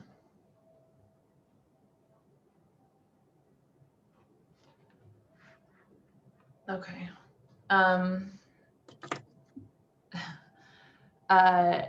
Okay, I see that you guys from the committee have your hands up again. Do you have like, we're already at 8 o'clock right now and we're only on our second application. Like 30 seconds, I'll let the demos go first. All right, thank you. The first question, and then Carol will ask a question, is what is the need to be open to 2 in the morning? Nama closes a lot earlier than that, and Tuxedo closes at 12. There's no reason to stay open till 2 in the morning on the weekend, unless you want to take advantage of the bars emptying out. And my question is, why does there have to be a third bar within 30 feet of each other? There's plenty of liquor already flowing on this street. They add no value, Pulqueria, and they will not control the streets. If this guy is busy in the kitchen, because having come from a kitchen, I used to work in kitchens. You can't be a chef and manage the finances and manage the front of the house and all this other stuff and be in the cellar and then see what's going on in the street. It turns into Bleecker Street. It turns into, it's like Bourbon Street in New Orleans. Okay, There's no okay, need thank for you. it. Thank you, thank you, thank you. Carlin, go ahead. Okay, this will be very quick. It's a small entree only restaurant with no standing room bar, and all tables, no empty spaces that may be used as a dance floor. Why is there a need for a disc jockey or someone who may help people enter ambient music selections? Or why is there a need for a live chamber music band? Right? I think that's kind of like telling where they're going with this. Right? So I would suggest no live bands, no disc jockey. Thank you. Okay, thanks, Carlin. All right, committee, do you have any anything else? I want to move into the making of a resolution otherwise. Well, my concern, and one of the speakers mentioned that there's no way a person could be operating the kitchen and manage the restaurant if you're talking about a full-scale operation.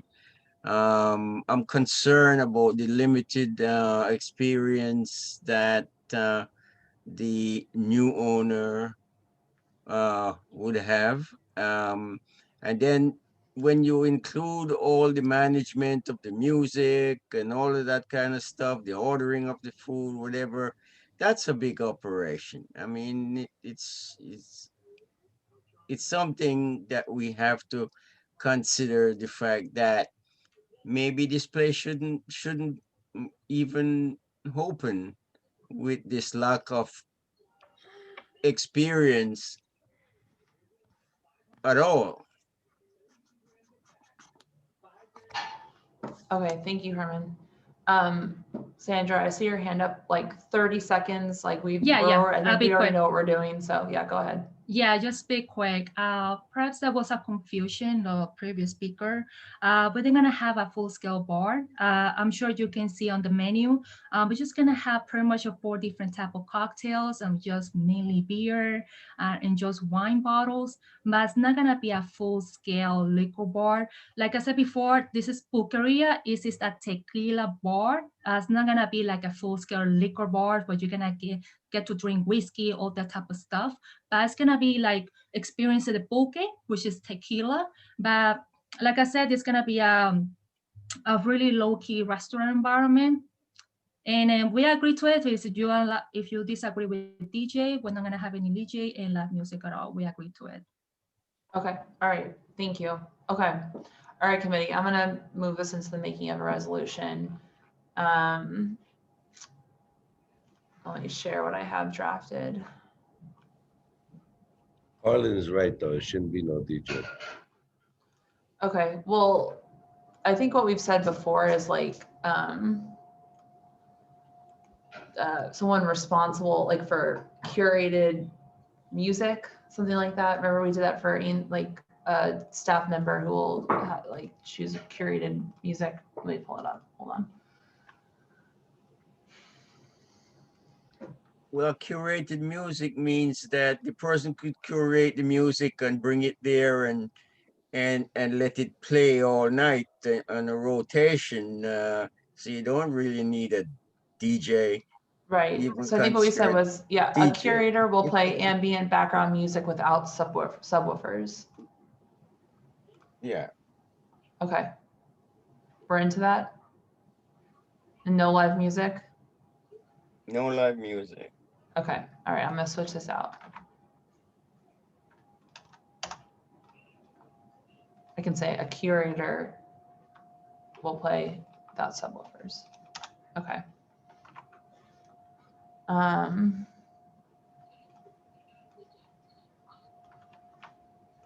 Not have any DJs, live music.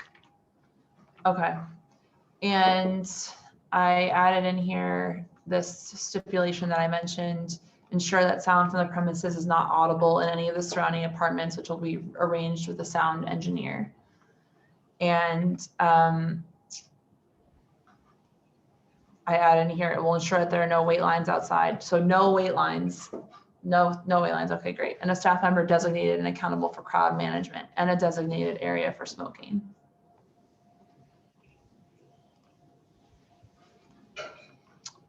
Any questions, concerns from the committee?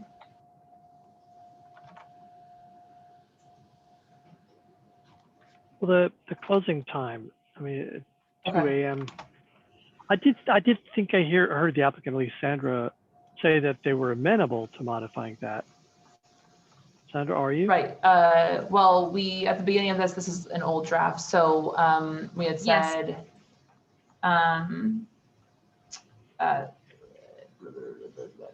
12 p.m. to 12 a.m. Sunday through Thursday. And then 12 p.m. to 2 a.m. The 2 Friday and a.m. Saturday. closing on the two main weekend nights. Yep.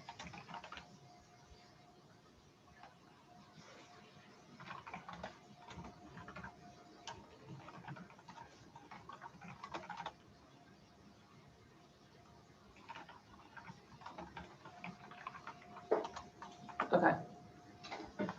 I'll modify that here too. Does anyone have any problems with that? The committee? Good. Okay. I'm thanks, good. Paul. You're good, Herman? All right. Okay. All right. If anyone else have anything from the committee? Otherwise, we can move into the making of a, well, I will read a lot of the stipulations and then we can vote. Can I ask, so is the applicant, is it willing to honor these stipulations? Was that, it got modified as we were going along. So the current version, is the applicant willing to accept those? Seems that way. Sandra, is that Yes. accurate? Okay. Yes, thank you. Okay, well, let me just read them aloud just quickly so we can make sure we're all on the same page. Sandra, actually, I'm just gonna share this one so you can see it.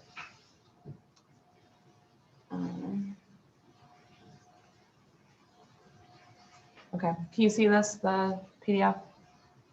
Okay, great. Okay, so you're applying for a full liquor license and you will operate a full service restaurant, Mexican restaurant with a kitchen open and serving food during all hours of operation. I need to change this. 12 p.m. to 12 a.m. Sunday through Thursday and 12 p.m. to 2 a.m. Friday to Saturday. You will employ a doorman security personnel. I'm not going to check this because I said down the specialized one, but you will have a closed fixed facade with no open doors or windows except any entrance door, which will close by 10 p.m. No DJs, no live music, no promoted events, no event in which any cover fee is charged, no scheduled performances. You will play ambient recorded background music only. You'll not apply for an alteration. You will not seek a change in class to a full on-premises liquor license. Well, you already did that. I will not participate in pub crawls. You will not have unlimited drink specials, including boozy brunches with food. You will have a happy hour and it will end by 8. No wait lines, and you'll have a staff person responsible for managing crowds. You'll post the stipulation conspicuously, and you will have someone available for complaints from residents.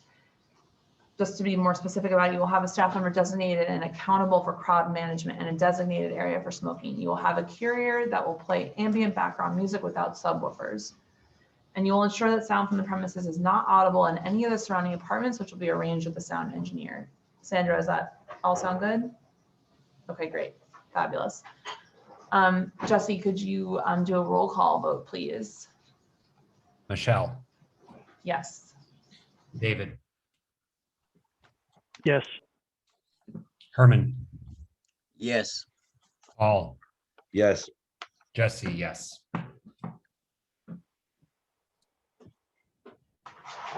Thank you. All right, thank you, Sandra.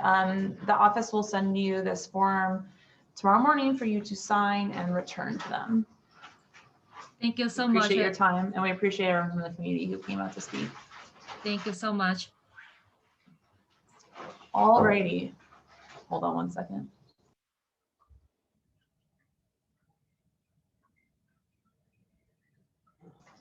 Sorry, my desk is also in the kitchen. All right, are the applicants, or sorry, Larissa, is there anyone else here to speak on any of the applications? We do have one person who's indicated an interest in speaking on item number 5. 5. Okay. Is it Ephraim? Ephraim? Yes. Okay. Sorry, I'm sorry if I said your name wrong. Okay. Well, all right. Let's do that one then. Let's do number 5. Are the applicants for 174 Rivington Street present? Okay. Hello. Okay, so number 5 is an application for a new full on-premises liquor license at 174 Rivington Street. The proposed hours of operation are 11 a.m. to 12 a.m. Sunday through Wednesday and 11 a.m. to 2 a.m. Thursday through Saturday. This applicant has previously been licensed at 2 or 3 previous other locations, 3 locations. Yep. Okay. And this is a previously licensed location, most recently Bar, Alaska. By my count and the applicant's count, there are 11 full liquor licenses within 500 feet of this application. Is there anything that I need to correct there from the applicants? No, you're correct, Michelle. It's Frank Palillo. How are you? Okay, hi Frank. Is your client, does he have 3? I just had trouble reading the handwriting. Was it 2 previously licensed locations or 3? Paul, you there? Yeah. Yes, I am here.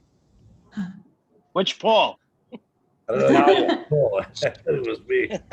Oh, yeah. I'm glad you're there. Okay, too. so I have the stand. Oh, sorry. I have 2 locations of the stand, 239 3rd Avenue and 116 East 16th Street, and then the standing room in Long Island City. Is that accurate? Right. We had this. Yeah, we had those locations. Yeah. And which one's still open? The current stand location is in Union Square on 16th Street. Okay. That is the only venue that is open. Okay. Okay. Thank you. But you're correct. They had 3 licenses, Paul. Thank you. Yes. Okay. All right. Thank you, guys. Okay. Anything else that you need to add? This is going to be a comfort food restaurant. We didn't have any 311 issues at that location in the past 3 years or at the applicant's locations that he's previously operated. I believe they're comedy places, right? Previously, yes. We are. Okay. So I have to ask, I know that you said that you weren't going to be, I mean, you're not going to have any scheduled performances, but are you planning to have like comedy at this or? Okay. No. Okay. All right. Great. Joe, why don't you unmute yourself and say hi? Sorry, I didn't know I could unmute myself. I saw Yes, you're allowed to. Hi, I'm Joe DeRosa. I'm Hi. with Paul and Frank here. But yes, no shows, no live performances, nothing of that sort. Okay. Okay, great. Any questions from the committee about this application? Good. Okay. Herman, I see you moving towards the mute. When you see live but you will have background music, right? Yes, sir. Okay, what you call ambient music? It's ambient background music. Yes, sir. Okay. Herman, you can't repeat that in your sleep at this point? My goodness. Yeah. I've heard him say it for 15 years now. Paul, you're I gonna be know, right? tattooed on your arm, ambient background music. Yeah, I use a cheat sheet. Okay, so go ahead. Do you have a bar? Will you have a sitting bar in this space? Yes. And how long is it? Approximately 21 feet, seating 7 patrons. 7 patrons. Okay, so you're distancing. Everybody has 3 feet between them, right? Pretty much, yeah. Yeah. Instead of 2 feet, we're doing 3 feet or so. Okay, great. so exactly describe your business model. It's primarily comfort food. It's primarily a place where people can get a reasonably priced meal. I think the sandwich, for example, Paul, a sandwich is like $8. Paul, you're muted. So $8 was the original menu. We just we're doing a pop-up for this concept on 16th Street since the fall in October, and we're trying to keep the price. Correct. Correct. And we were trying to keep prices between $8 and $12 for the sandwiches, and everything else. Nothing's going to be more than $20 if it ever gets there. If you look at the menu, Herman, it's basic type of comfort food. It's as basic as you could get. Yeah, look at it. I just want it to be articulated so that we. I don't know how to describe things anymore. Yeah, the goal is to bring affordable food to the people in New York City that's also quality and delicious. So you have lots of mixed drinks, right? So would there be any need for security? We don't see it, to be honest. It's not in our current method of operation. I understand Rivington Street being Rivington Street. Because of the type of operation, we're more food-centric than anything else. Truth of the matter is, we couldn't survive there without a liquor license. You couldn't pay that rent without a liquor license. If we ever got to the point where security was required, we would definitely put it on. But for the opening of this business, we don't plan to have security.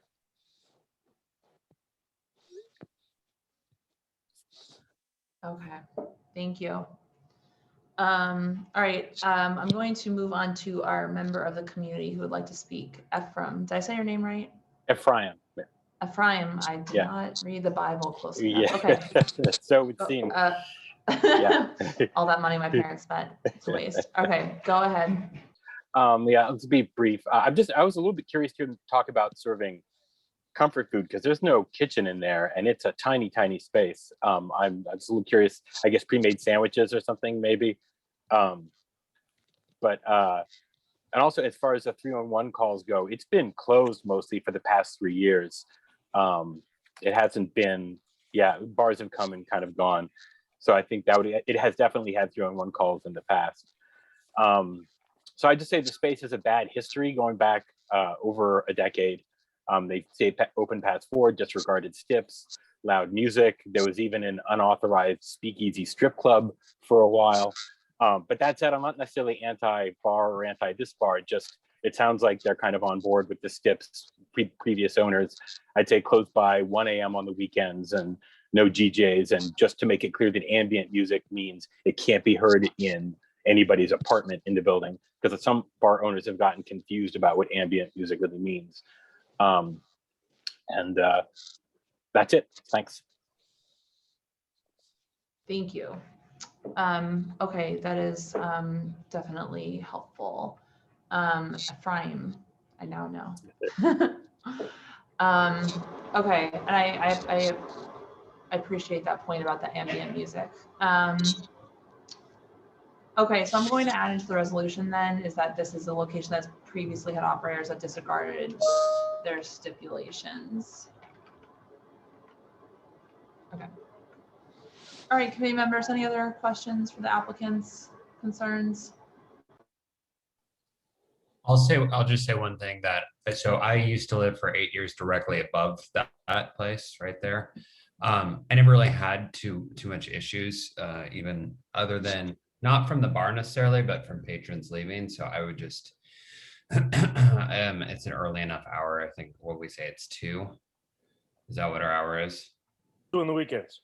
Yeah, I think I'm not too worried about it 2 a.m. But just be aware though, you have Black Cat right next to you, and then there's no storefront there's no business and the storefront to looking at it to the right.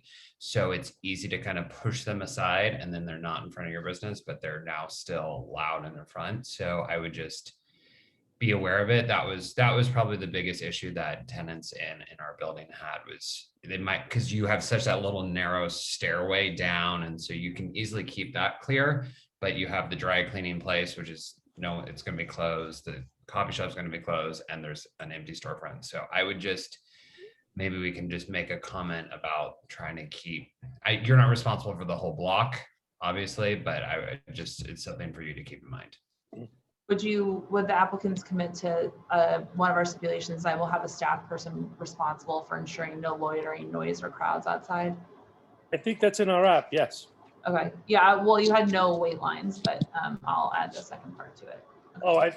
Oh, I put it in the section about how we're going to keep the exterior quiet. Oh, okay, all right, great.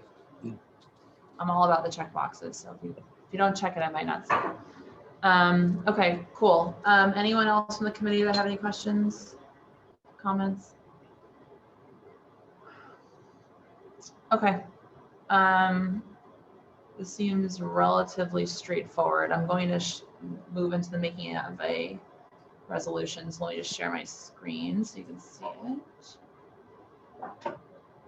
Okay.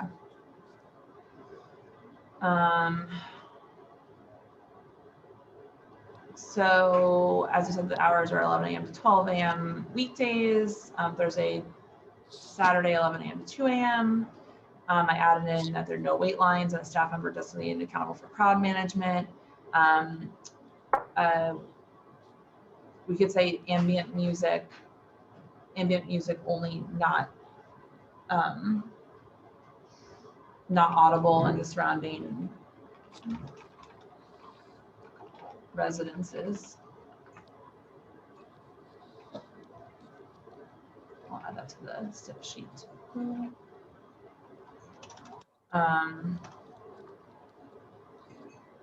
Okay. Anyone have any additions?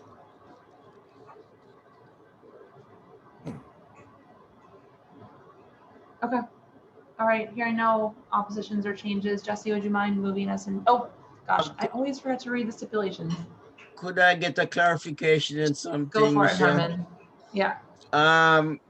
You have listed that the applicant had licensed 3 other premises, and you said some of them are closed. Are we talking about closed permanently or temporarily? So I can answer that, right? Frank. Go ahead. Yeah, I can answer that. The original location of the stand was on 3rd Avenue. That was a relocation to the same community board. So we closed that in order to open the new one. And in Long Island City, we ran the business for 5 years. That was the length of our lease, and we chose not to renew and continue the business on our end. And then third one, obviously, still operational. Is it possible to mention that, Michelle, in that way? That they were previously licensed? Yes. Okay. Well, it says has been licensed. I mean, that's. Well, we could say was previously licensed at 2 other premises and is currently licensed. That's more precise. Okay. Is that good? Okay. Okay. All right. Anyone else from the committee? Okay. Hearing no objections, Jesse, would you mind moving us into a roll call vote? Jesse. After I read them their stipulations. Ah! Damn it. That's what I need, Herman. I need my cheat sheet. Read the damn stipulations right in front of my face. Okay. Oh my gosh, what am I gonna learn? I know, I saw you. Well, we just like repeated this. All right, I'm just gonna share that so you can see it.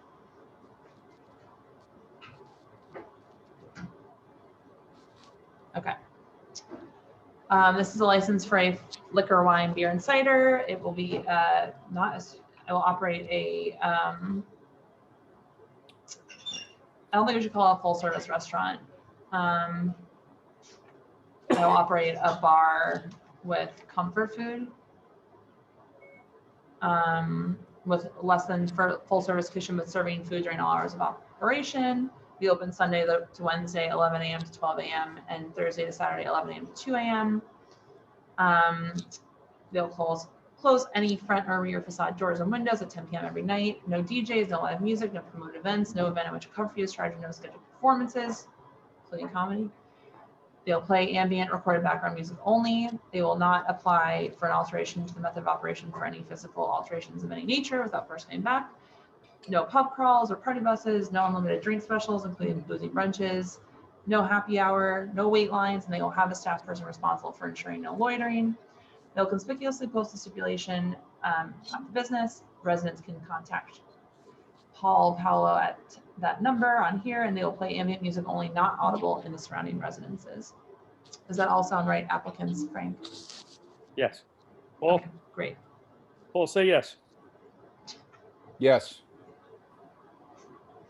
Paul, say yes. Yes, yes. All right, thank you guys. All right, okay. Now we can go into a vote, Jesse, and I won't stop you again, I promise.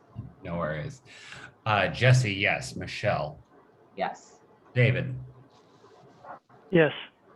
Herman, Yes. Paul, Yes.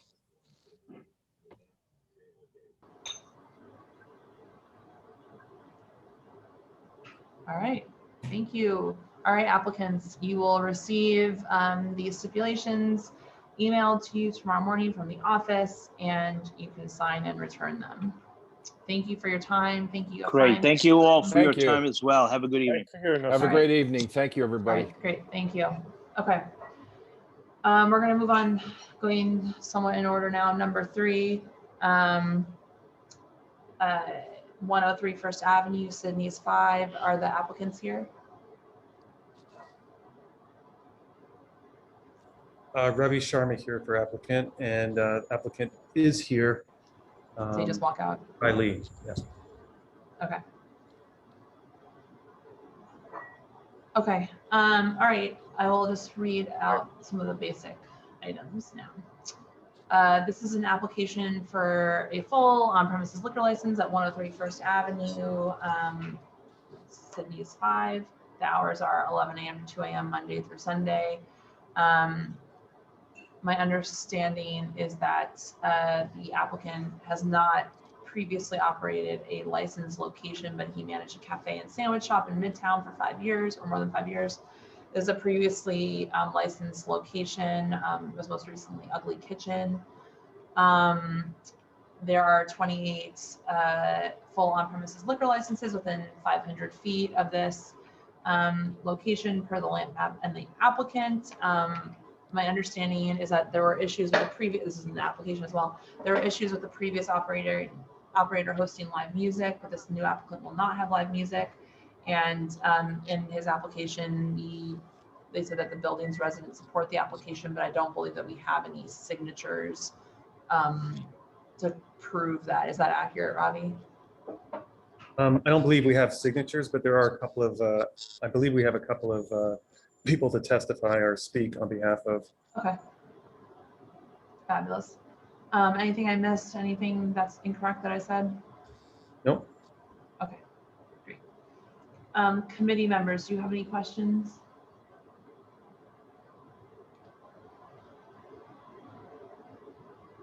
Committee members? Herman, are you moving towards the unmute button? I can't tell. No, you're muted, but. Can you elaborate a little more on this operation, what he intends to do there? Kai, go ahead.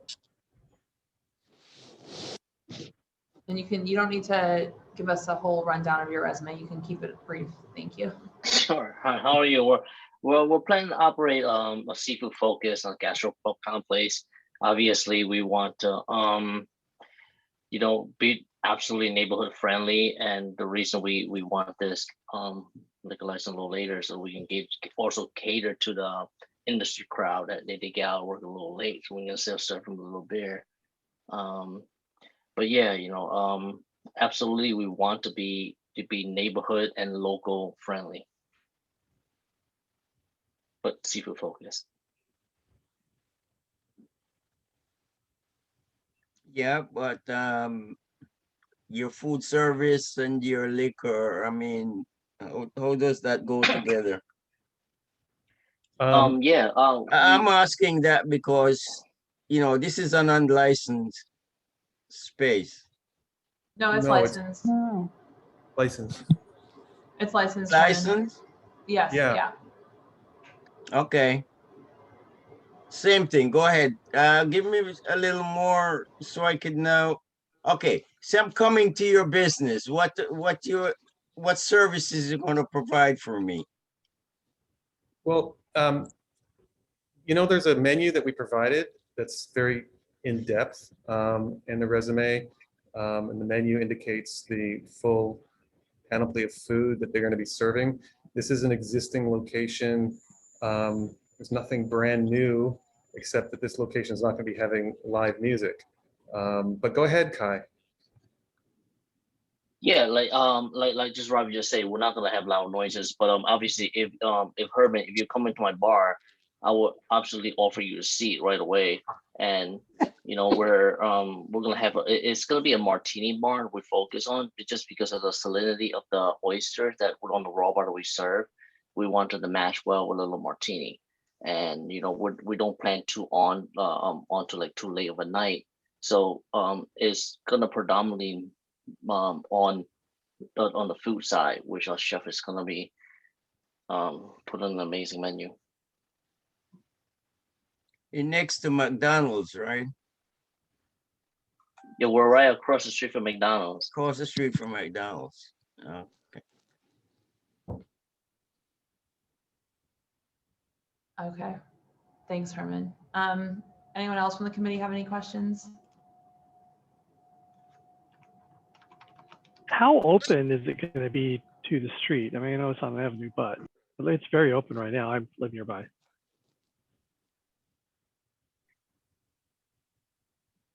I believe there's French doors and they would be closed by 10. Is that correct, Kai? Yes. I can mention, the only complaints that we've had in the past were about the music. Okay, so let me follow up on that. What kind of music will you have? They're not having music. There's no live music. There's going to be background only recorded music, the small background system. The application indicate the standard boat system. It's not going to be a subwoofer, loud music location whatsoever. I just let people know the reason I ask this, because when it's elaborated by the operator, it's been recorded. So it's not a matter of a hard copy that is hidden in some drawer. It's recorded. So we have a history of you explaining exactly what's happening. That's why I asked some of these questions. Understood. Okay, Kai, have you managed a licensed operation before? Yes, I have. I've managed an operation in Brooklyn. It was a very loud karaoke bar, so it was a way for me to manage and how to get make sure the community is happy. And also my previous job is Union Square Cafe head bartender, so I also carried the bar menu to the So higher because end. in your application you said you only talked about Mr. Lowenstein, I think. So let me just, so one applicant has managed two or has worked at, did you manage the last location? No, I did not. I was a head bartender. Okay, so was the head bartender at a licensed location in Brooklyn? Manhattan. Oh, you say, but what was the one? Oh, you said Union Square Cafe and then. I'm sorry, I misheard you. That was before, but my previous job was head bartender at Union Square Cafe. For how many years? 2.5 years until COVID. Okay.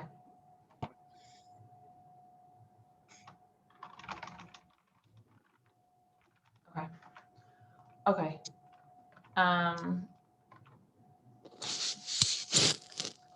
All right, committee, any other questions?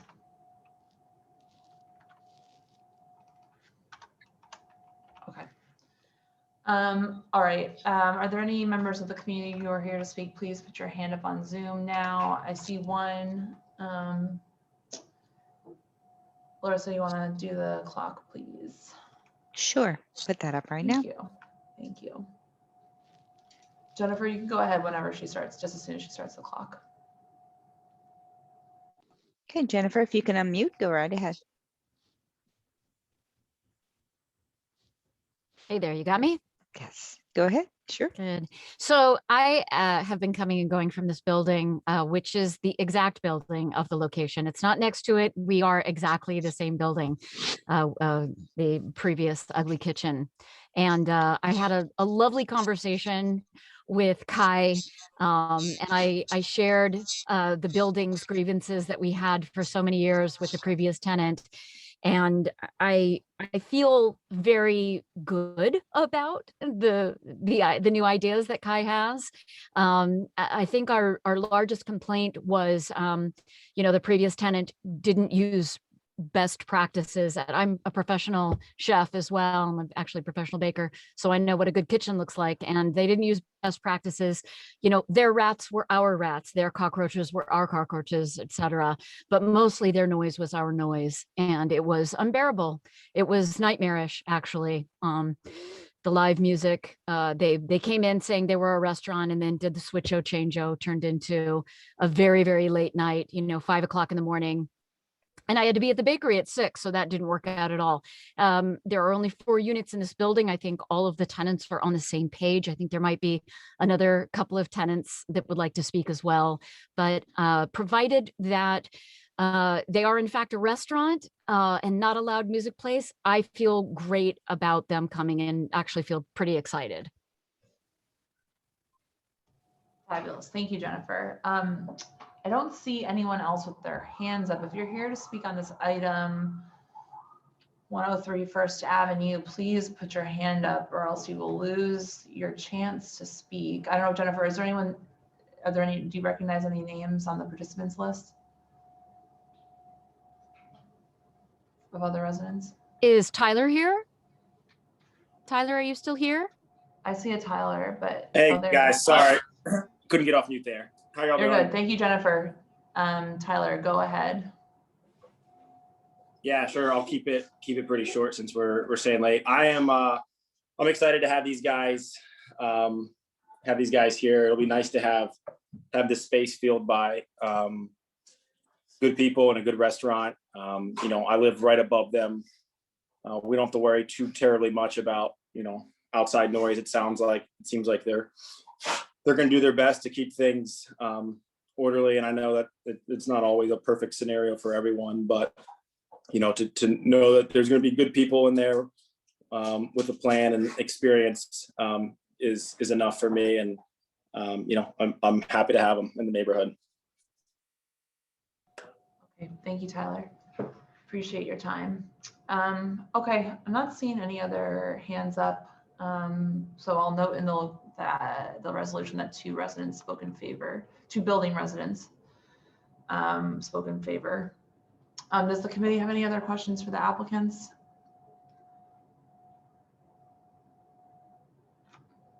I have a question. Why isn't David sharing his dinner with us? But that's fine. I'm never sure etiquette here. I kind of feel board members should be showing their face. But I am so hungry. I would be eating too if I weren't sharing. Don't worry. And when we're I all back don't in mean to person, be you rude. just need to bake. You need to bake for us. That's the only requirement. You're not being rude. Don't worry. Okay. Any other questions from the committee before we move into the making of a resolution?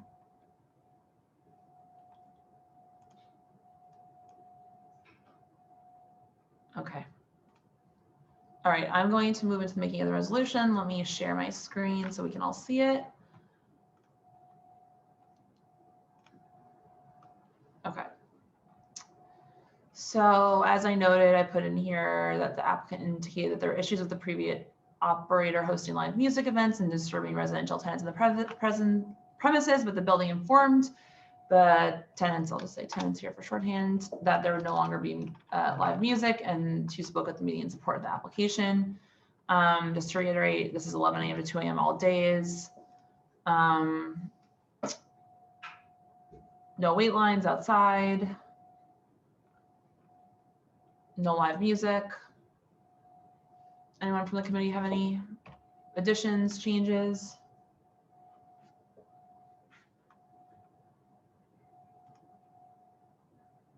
Okay, speak now or forever hold your peace, guys. All right. Okay, I'm going to read the stipulations out loud to the applicant, and then we can move into a vote. Stop sharing.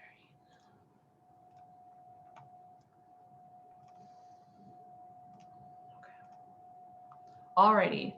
So it's an application for 103 First Avenue for a full liquor license, a full service restaurant that serves seafood, with the kitchen open all hours and serving food all hours. Hours of operation are 11 a.m. to 2 a.m. all days. They will close their front or rear facade doors. No DJs, no live music, and promote events. No event in which a cover charge is charged. Cover fee is charged.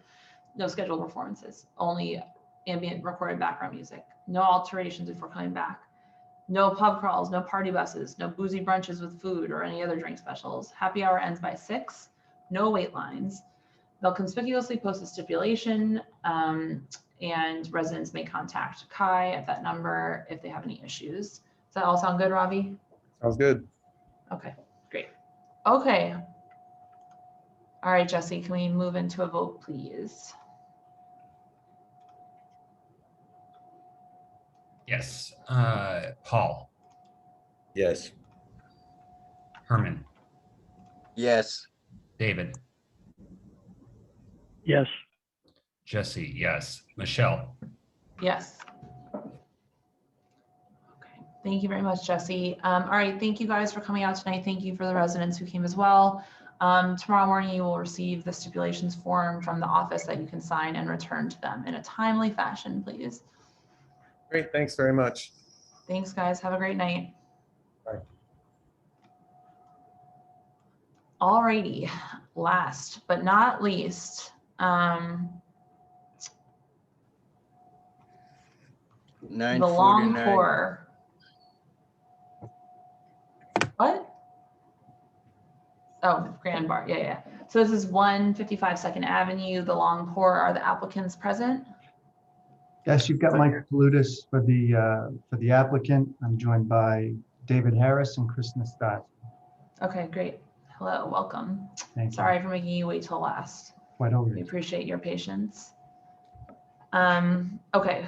Oh, one thing I just want to clarify with you about the Sidewalk Cafe. I assume, do you mean open restaurant Sidewalk Cafe? Yes. Okay. All right. So you don't need to get approval from us for that right now. So I'm just gonna letting you guys know. We just thank wanted to you. be Thank you. We transparent. appreciate that. But just letting you know. Yeah. Yeah. Okay. All right. So this is application for 155 Second Avenue. It was previously the Thirsty Scholar. Hours of operation, 8 a.m. to 4 a.m. Monday through Saturday, 10 a.m. to 4 a.m. Sunday. This applicant has not previously been a license holder, but was the bar manager for the Bull McCabe's on St. Mark's since 2013, and before that was a bartender since 2001. As I mentioned, this is a previously licensed space. Just one note about there is a technically a religious establishment within 200 feet, but the SLA has determined that this is a building that is not exclusively used as a place of worship. I believe that their Thirsty Scholar have been licensed since 1999. So that has already been adjudicated. There are 23 full liquor licenses within 500 feet, according to LAMP and the applicant. We received 8 signatures from residents of the building in support of this application. And we also received 98 signatures from other area residents in support of this application. Anything incorrect there, Michael? Nope, nope. Great, that's what I like to hear. Just one clarifying question about, you mentioned that you'll have a tuner and an amp. I apologize, I'm not like a music specialist. Is that you'll still just be having recorded ambient music, correct? That's right, yes. Okay. Absolutely. Great. We also did not have any 311 issues from our searches at this location, just so that the committee knows. Okay. Any questions from the committee for these applicants?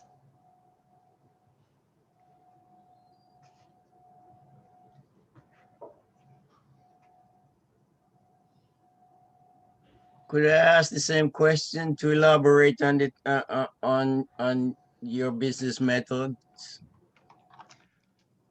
On the model, Herman? Yes. Yes, so it's a bar and tavern. That's what this is.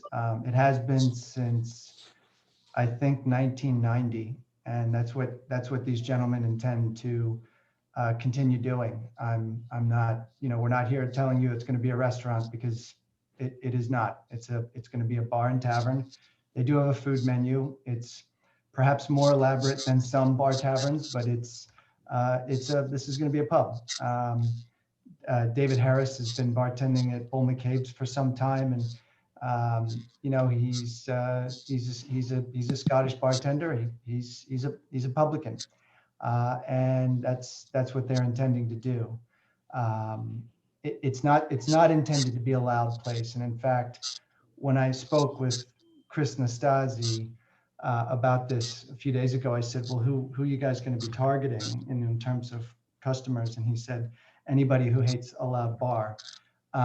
So that is really what they're looking for. It's going to be a place where you can get a drink, and that's it, Herman. Thank you. Oh crap, did we lose Herman? We're gonna, oh, there he is. We lost him. Sorry, Michael. Hopefully he heard most of that. Herman, Michael was saying that this is not a loud bar. It's a place if you want to just come get a drink. The target audience is people who don't like loud bars. Okay. Okay, great. Thank you. Okay, any other questions from the community before I go to community members? Nope. All right. Community members, if you're here to speak on behalf or against this application, please raise your hands. I see one, a public member of CB3, Megan Joy, if you'd like to start, Megan. Hi, thanks. So I just want to let you know that I've known David and Chris since probably 2001, 2002, around there. These are true neighborhood guys. Chris grew up in the neighborhood. He worked at Stomp for maybe 12 years. David bartended at Telephone Bar when it was Telephone Bar, then went over to Ryan's, and then around the corner to Bull McCabe's. But he's been bartending or managing within like the same block and a half for the last probably 18 or 19 years. If there's anybody, you want to give a license to, it's these guys. They have a real respect for the neighborhood. They're respected in the neighborhood, and they're going to open a neighborhood pub. And I would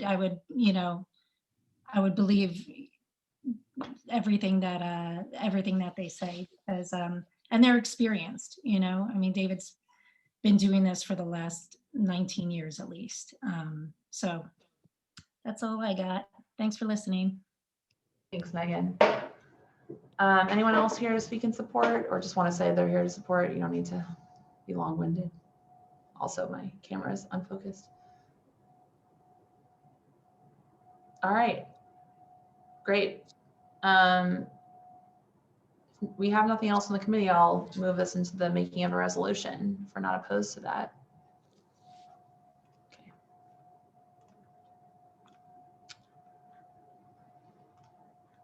All righty. As I mentioned, the hours 8 a.m. to 4 a.m. Monday to Saturday, 10 a.m. to 4 a.m. Sunday, bar, food, and pep area. The applicant is very experienced. 0 commercial 301 complaints at this location. 8 residential tenants of the premises and 98 other local residents signed a petition. A CB3 public member spoke at the meeting in support of the application. Closing stores by 10. All the standard stuff. Happy hours only until 7. Any changes, concerns from the committee? No. Cool. All right. I will take my own advice and quickly read the stipulations to you, Michael. So just make sure that we're on the same page. Hopefully we are. Okay.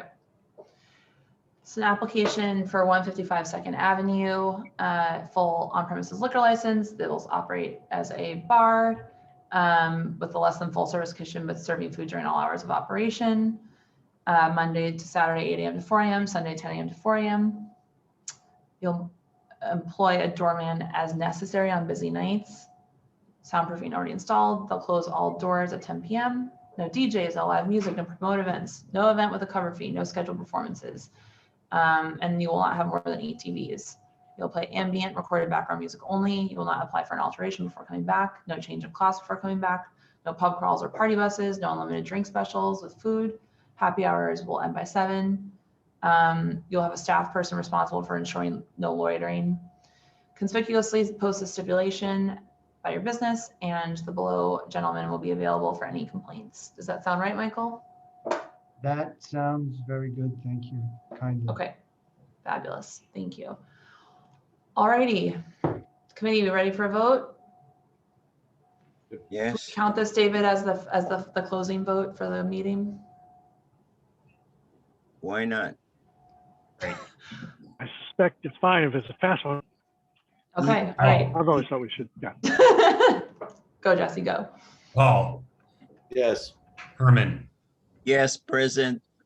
David. Yes. Jesse, yes. Michelle. Yes. All right. Well, thank you guys so much. Thank you for coming to the meeting. Thank you for everyone who showed up. You will receive these stipulations forms tomorrow morning from the office, and please sign them and return them in a timely fashion. We appreciate all of your time. Welcome back to the neighborhood, I guess. Welcome still to the neighborhood. Thank you kindly. Have a nice evening. All right. Thank you, committee members. Thank you, Larissa. Thank you, Susan, if she's still here. Appreciate all of your time. See you later. Thanks, everyone. Good night. Have a good night.